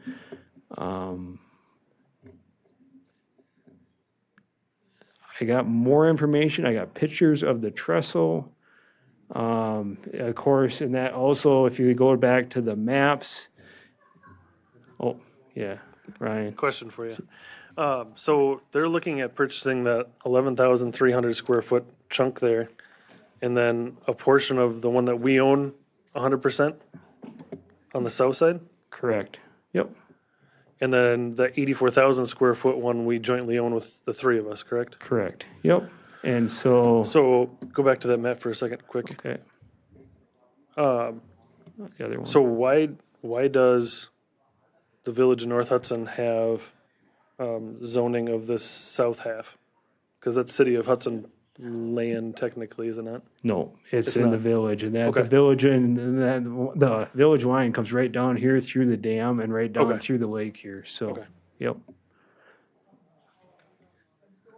The county, a few years back did have an appraisal done on that railroad property. It came back at 120,000. It was before my time when we were here, but it's my understanding that the county put up their share for the 40 grand to purchase the property, but the city and the village did not come through with their side of it.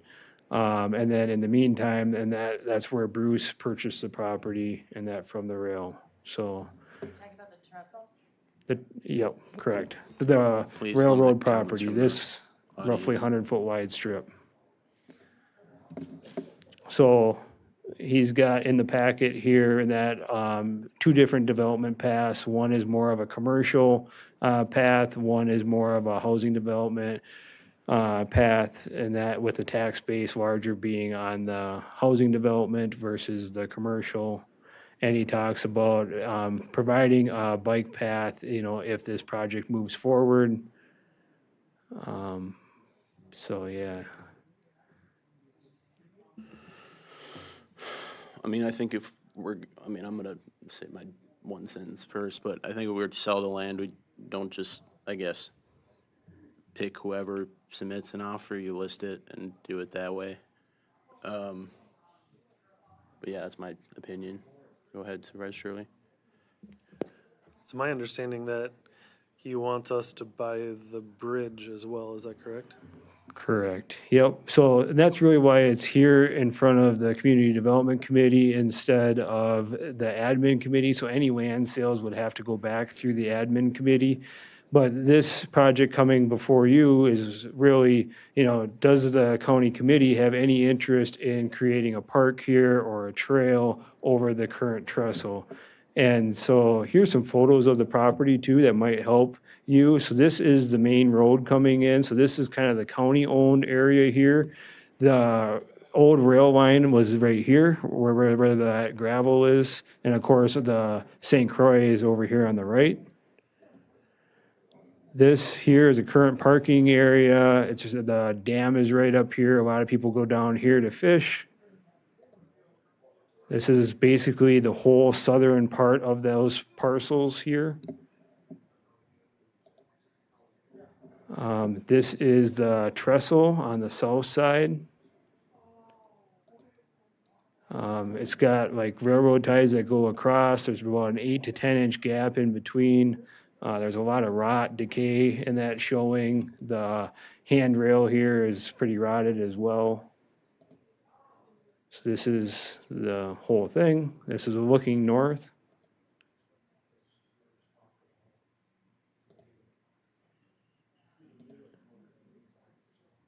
So I would guess in that at a minimum, if this was going to be a trail, we got to be able to have it so it can support public transportation, hiking and biking and stuff. It maybe doesn't have to hold a freight train anymore, but I mean, it's going to need some new decking material over the top here because of those ties being gapped, 8 to 10 inches, and being that they're pretty rotted in places, it probably means a whole new deck, whole new handrails.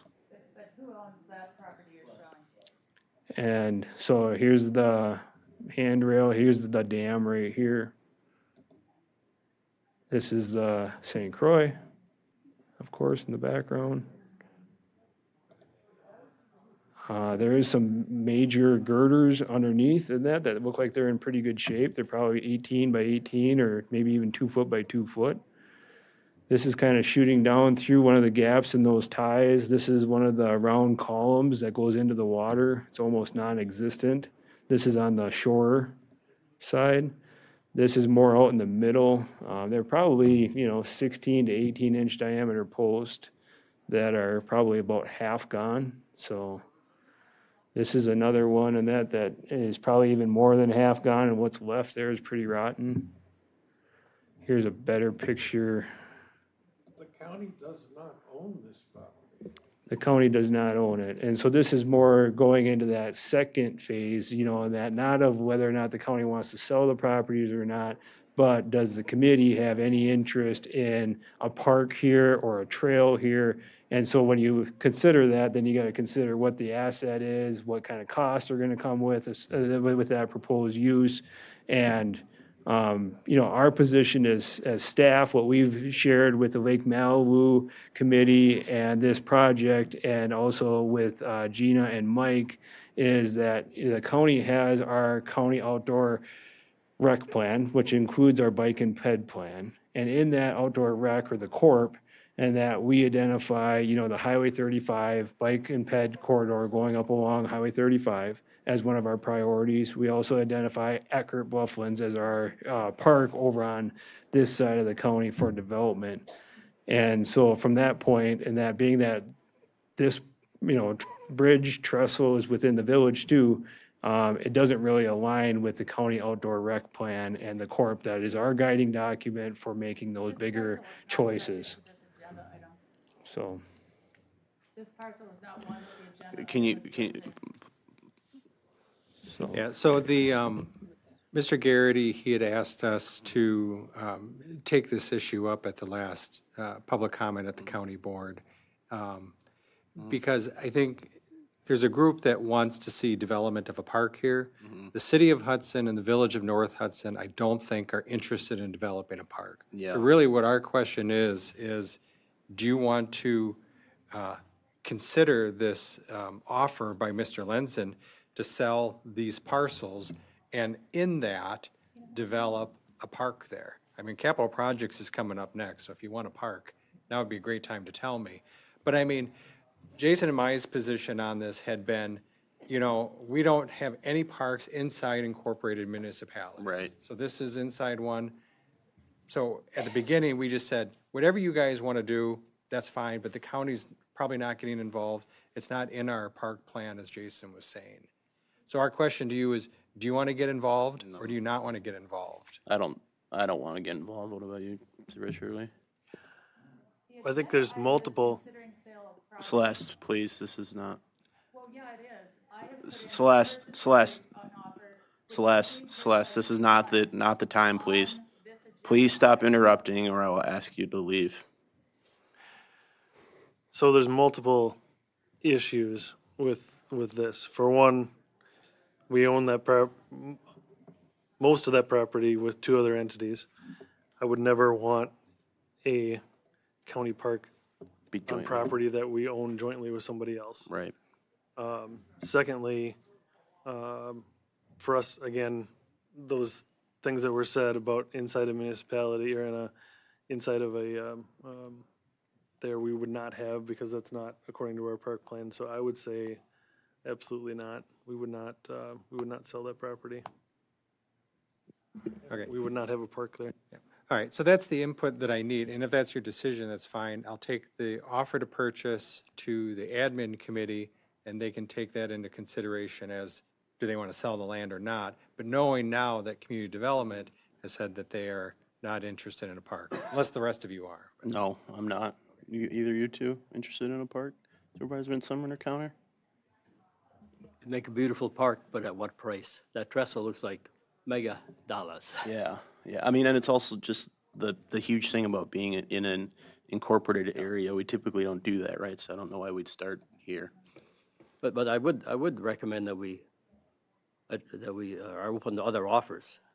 I don't like a one offer thing. Put it on. Well, the market. we have at least 2 now, right? But Yeah. that's, I guess, outside of our Put it on prerogative market. now, right? Yep.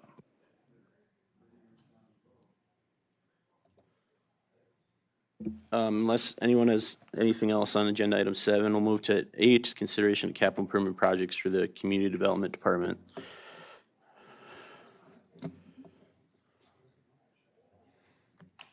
No, Jason's done it all in his. Okay, perfect. All right, so this is the entire KIP plan, as you can clearly see from that. So we're just going to go over the highlighted portions related to the parks. So the first one on here, project 10035, that's parks equipment. So that's annual maintaining the equipment that we have. We buy vehicles out of our KIP. So this is vehicles for the Parks Department. We have $50,000 out in year 2028.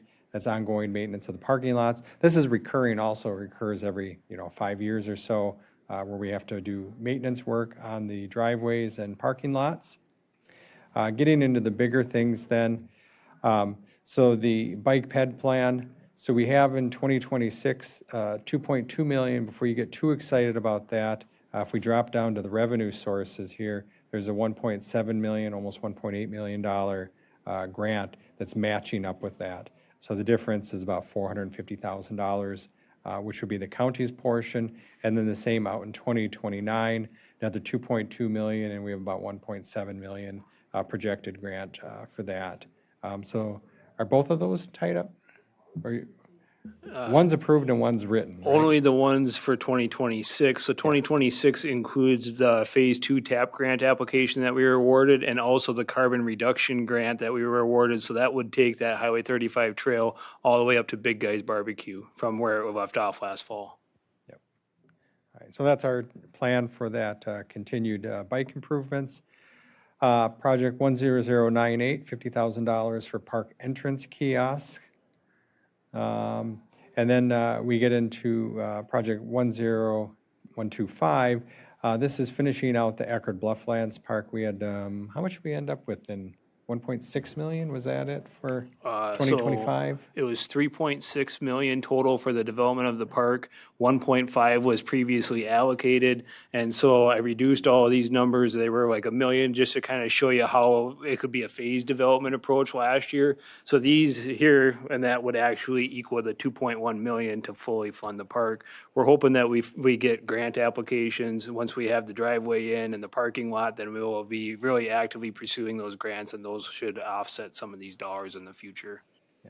And that park development's a little bit behind schedule right now because of the vacancy of the engineering position at the highway department. We were going to engineer that in-house, and so that's kind of on hold right now. So if you know of any engineers, please send them Robbie's way. So, and again, this project greatly reduced from the $17 million plan that we'd previously had. So good job to Jason and his staff for re-envisioning that project. Another re-envisioned project is the 15-site RV campground for larger RVs. Do you remember what the dollar amount on that one was previously? 1.89. Yeah, so he kind of bit off of that one also. The last couple of things that we have is county dam maintenance, $50,000. We can probably reduce that down to $10 though, couldn't we? No. No. All right. So recently we had $50,000 in the 2025 budget for dam maintenance, and the bids we got were $175,000 that Jason got. So Jason came up with a different idea that cost $10 and solved that problem. So he saved the county quite a bit of money this week. So good job, Jason. The dam just needed, valve just needed to be exercised by somebody a little bit stronger. And it was Jason himself that did that. So we do have regular maintenance that comes up on a recurring basis every few years out. And then the last one on here, a new project added to the list is Parks Playground Equipment Replacement. That's at Homestead, I think it is, or a couple of them. Yeah. And so that's out there in the year 2030. One of the projects I know that you don't see on here anymore is camper cabins. Jason in his reevaluation has removed that project. So any input onto these projects? Is this looking like the right path that this committee wants to be on for park improvement projects? You want camper cabins back on there? No, I do not want camper cabins back on there. Okay. Go ahead, Supervisor Shirley. My only question is with the vacancy at the highway department, are we, where are we at with schedule? I mean, I know we don't really know when design's gonna get done, but like on this, as we're presenting this KIP plan to committee of the whole down the road here, my point is that in 2026 for $500,000, are we gonna be done with phase one to even consider 500,000 there, or do we move that back now to 2027? So we do have some staff that are working in Eckert right now, building trails. They've got that red trail on the master plan pretty much cleared out. They're building a bunch of other hiking trails, so we're doing that part of it. I think that we could potentially do the actual parking lot and drive into the park this fall. But if we can't get an engineer or that design completed, which, you know, the state is going to take a while to approve that design as well, so that's going to be kind of outside of our control. But the actual access improvement and that out to the new Highway 35 from old 35, that's probably looking like it's going to be spring of 26 now. So you're gonna build the driveway entrance probably in 26 now, but this 500,000 is gonna be in the park. So you're stacking the projects, but they're not layered on top of each other. They're just being done in the same year? Right. But I guess my bigger point is that once the entrance is done, we can apply for grants for it. But if we continue to feed it in 2026 without that done, we can't apply for grants to try to cover some of that 500,000. Correct. Yep, I know where you're coming from. When we did the original 1.5 million, I said that we'd be applying for the grants and we'd want to get that funding to offset these funds. So, yep, that's still our plan. I mean, we can always make this grant driven too, right? We've done it before where we'll do this project conditional on receiving the grants for certain dollar numbers for grants, right? So we could also do that. And if that ends up pushing it off a year, then it ends up pushing it off a year. I guess if I were to look at this, you know, we're moving into committee of the whole where we're looking, the 2026 ones are going to be set. The rest of them are loosely set, Yeah. we could say. So to me, I would take the 500,000 out of 26 and spread it out over 27, 28, and 29. Distribute it, that 500,000 into those 3 years, and that gives you that buffer. We can get that in there, then we can get grant money for it. I think we could do that. It's your preference. It's all in how fast you want to move on it, so. Thoughts, Supervisor Counter, Supervisor Van Sumeren? Hoping that the county, the highway department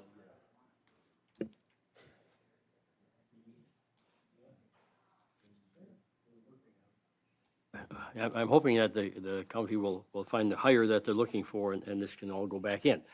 We don't know how that's going to go, but we still have hope that that'll happen. So I think it's a little premature to do that.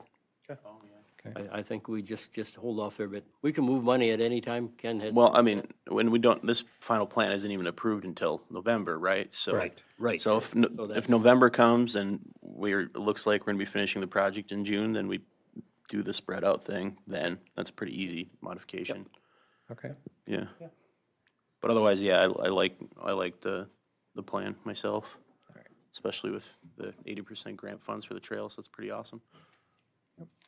All right, very good. That's all I got for you. Yeah, go ahead. One more quick Yeah. thing is I'd like to commend Jason and the department for looking at this again. You know, our KIP plan from this department has gone from this big to this big, and it's so much more organized and efficient, and I thank you guys. At one point, wasn't it like the 5-year outlook was like $61 million or something for parts projects? Yeah. I think this year it was reduced just under $3 million again is what we took off. But we've really tried to gauge your interest in these projects and the development of like Eckert and that to take and really focus. So I mean, and you also used a lot of operations budget to take some stuff off the KIP completely. Correct. So we did build 12 new sites, you know, so that's why you see that 1.9 million going down to the 250,000. And that 250,000 is really just a placeholder for another grant in the future. So that might even go away, is what I'll tell you.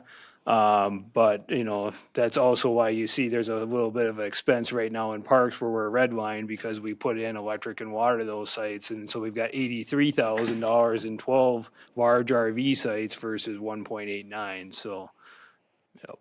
So Awesome. we're trying to use some fund balance in that to take and offset these projects instead of coming to the county board and asking for more and more money every time. Do you need a motion? Nope. Nope, just looking for input. Mhm. Cool. All right. Input received, thank you. Yeah, thanks. All right, agenda item 9, update on the water quality action plan.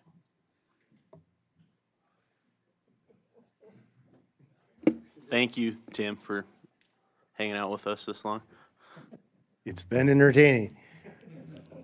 So responding to the request from Supervisor Rice to develop an action plan that details how the land and water staff are working to address water quality. And to that end, I prepared the one that's in your packet. I'm not going to go through that line by line, but I will touch on, you know, kind of an overview. Basically, I chose to do a 4-year plan that coincides with our current land and water resource management plan. So that's basically due to end in 2028, and it'll be redone then in 2028 to start in 2029. And so everything that I have in this action plan is mentioned in our land and water management plan, just maybe not quite so much detail. But basically that plan, the land and water management plan has been passed, and we're trying to fulfill that now. So this action plan here was more meant, I believe, to maybe reassure the supervisors that we were focusing on water, because water does come up on every meeting. You know, people are very concerned about it. So kind of outlined in this plan that how we use these 5 different approaches to work with landowners. And the reason I bring that up is because that relates directly to our funding and how we work. Basically, we provide technical and financial assistance to implement best management practices. We also are involved in education and informational programming to landowners. And then we also oversee some regulatory measures such as the manure storage ordinance and NR 151 for erosion. And the last approach is building partnerships with other agencies and groups that we're working with to try to leverage our funds and obtain clean water, such as USDA, producer-led groups, landowner groups, agronomists in the county. We consider those partners, and we can get a lot more done if we have them kind of organized and we coordinate with them. We implement about 40 projects a year, and most of those are geared towards surface water, but that's about $200,000 in cost share funds, some years higher. Just depends if we have some big projects. I say that because we're making good progress on our surface water. It's just a slow process. It just takes time. And but with the amount of projects we are getting done, we feel like we can sustain that into the future. Staffing is an important part of this whole thing for this action plan, and I kind of have the numbers at the bottom there on the first page. We spend just under $400,000 now on staffing, and about 50% of that money comes from grants or state programs that we administer, so that we were able to cover about half of that cost. Most of the projects, like I said, are in surface water protection, and only a few practices that we're able to cost share now currently are really used to address groundwater, and groundwater is a big concern that we have. Examples of that groundwater practices would be an enhanced nutrient management plan that has specifics in it about nitrogen, specifically on row crops, trying to ensure that people have used crop rotation, and using some of the new sampling tools that are available. And cover crops are also a groundwater practice. And we've been trying to cost share more of those. Let me see. Right now, we're doing quite a bit of work, and we aren't really requiring or asking for an increase in funding, although there's some of the action plan items that if we chose to really go after them, we might need small increases in funding. And basically, we feel we have a good fund balance in the Land and Water Fund right now that we could tap into that in a year, but I'm not, with the biggest cost for us really is staffing. So you can't add a tenth of a staff really. So if we're going to add a staff position, it's going to cost us a lot of money. And so we feel that we can do a lot of good work if we can maintain what we have, and we're pretty appreciative of the support that we get.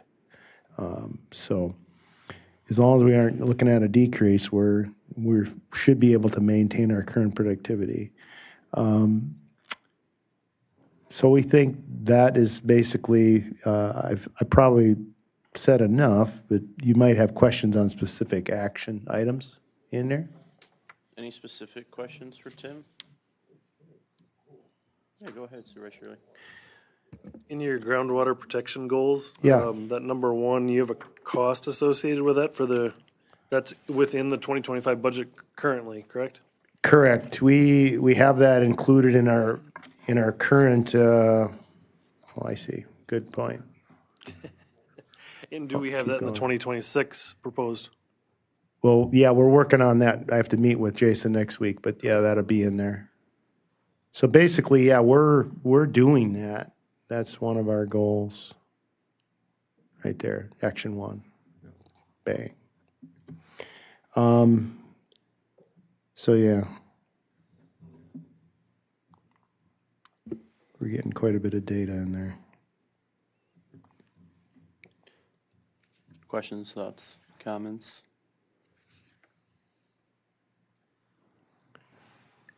I could kind of point something out.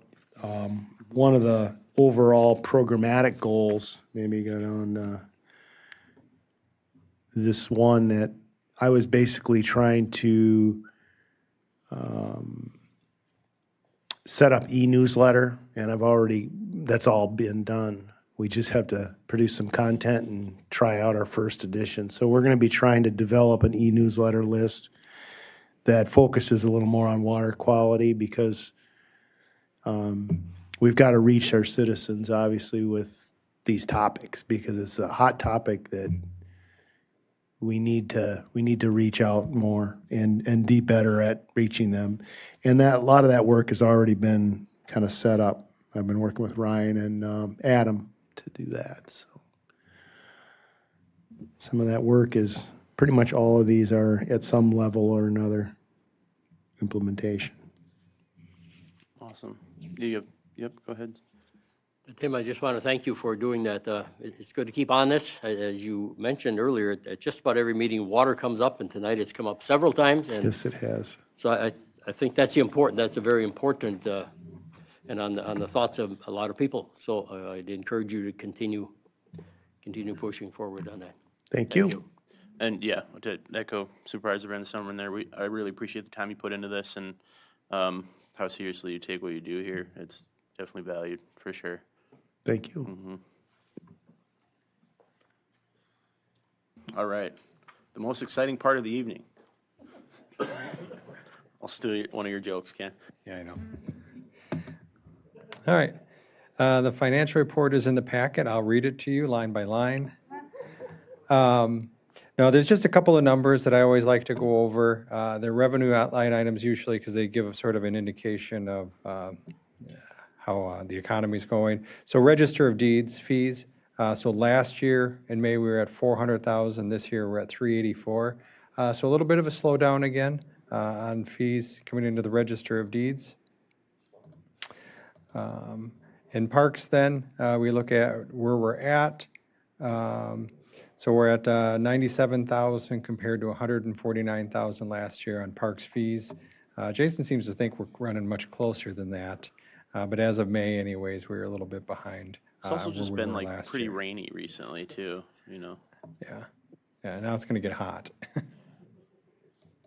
I think that's about it that I wanted to point out in particular, but if you had any other questions, I'd be happy to entertain them. Any other questions from the committee? Yeah, go ahead. On extension, Yep. we have a number of those positions that aren't filled currently. Where do you think we're gonna land at the end of the year? Yeah, so that comes in on the other professional services. They haven't billed us anything yet for the year. But they don't bill us if those positions are vacant. So probably half. Yeah, that seems about right. So Ken, other years, did we just pay them up front? How did we handle that in the past? No, we've always paid them. I believe it was on, I thought it was quarterly that we paid. Maybe Okay, that's EDC. but we didn't request, we didn't know what they were doing, we just paid them quarterly. Yeah. Better plan, thank you. Uh-huh. Any other questions, thoughts on the budget? All right, we made it through our business items. Request for future agenda items. Well, the thing that we tabled tonight will For automatically sure. come up, yep. Yep. Thank you. Yep. Mm-hmm. We voted to table that till next month, so that'll be on there for sure. Yeah, go ahead, Supervisor Shirley. I guess I'll say the Excel update with the what do you call it? JDA. JDA. Yeah. If Excel drags their feet again and we still don't have an agreement, I think we still need. I at that point in July, I would like to push forward with a yes or no, up or down vote on whether we're going to move forward with the JDA or not. Because at that point, they've submitted their maps. We're 60 days out. Realistically, they could submit at any point after that. Yeah. So No, I think that we need that up or down next meeting. That's fine. Yeah, we'll call it consideration of potential JDA or something. And then we'll have the leeway to make whatever recommendation we want. No problem. Supervisor Counter, yeah, go ahead. I think, talked with Jason a while back. I think in one of the next months, we're looking at potential for some training.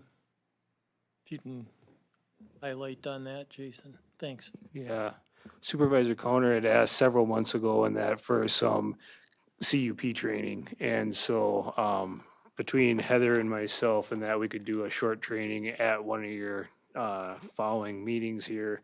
And that I've been pushing it off, not on purpose in that, just because I wanted to make sure we had a full committee here in that in person, so that everybody got the same training. So that's the reason why we've delayed it. So yeah, if everybody's gonna be here in July, and if our agenda's not too full, I'd be July or August is what. Not looking too bad right now, so. August, okay. Or July isn't looking too bad right now. Unless I'm missing. No, chapter 11, the JDA, and I know we got at least one conditional use. Yeah. But that meeting would be at 1 o'clock on July 22nd July too, 22nd, so. yep. Anything else for future agenda items? It's scheduled to happen right after the committee of the whole. Yeah. My only concern for that 1 o'clock meeting, and you taking into consideration the JDA, would be timing wise of how much the public will be able to attend that. It's a good question. Yeah, it's a good thought. I mean, it's not your responsibility, but yeah, it's going to affect a lot of people that Yeah. typically come to it. Yeah. Was that our thought because we were already there that we should just Yes. move into it? Yeah. I mean, how does the committee feel about moving it back to 5?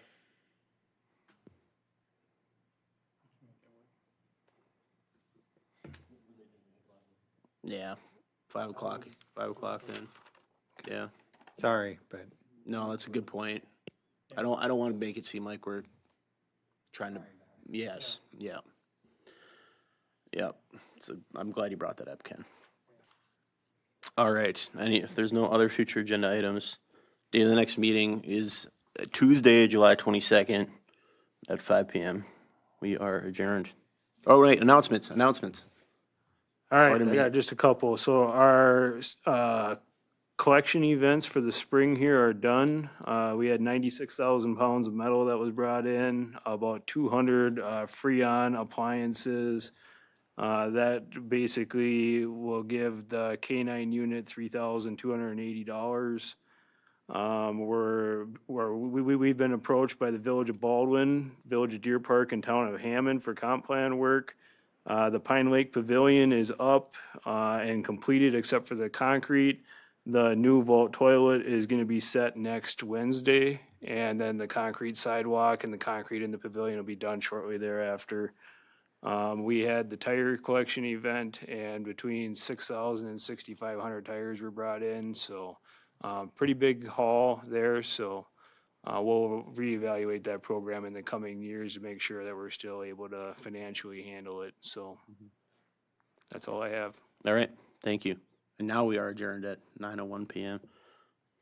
Thank you, everybody.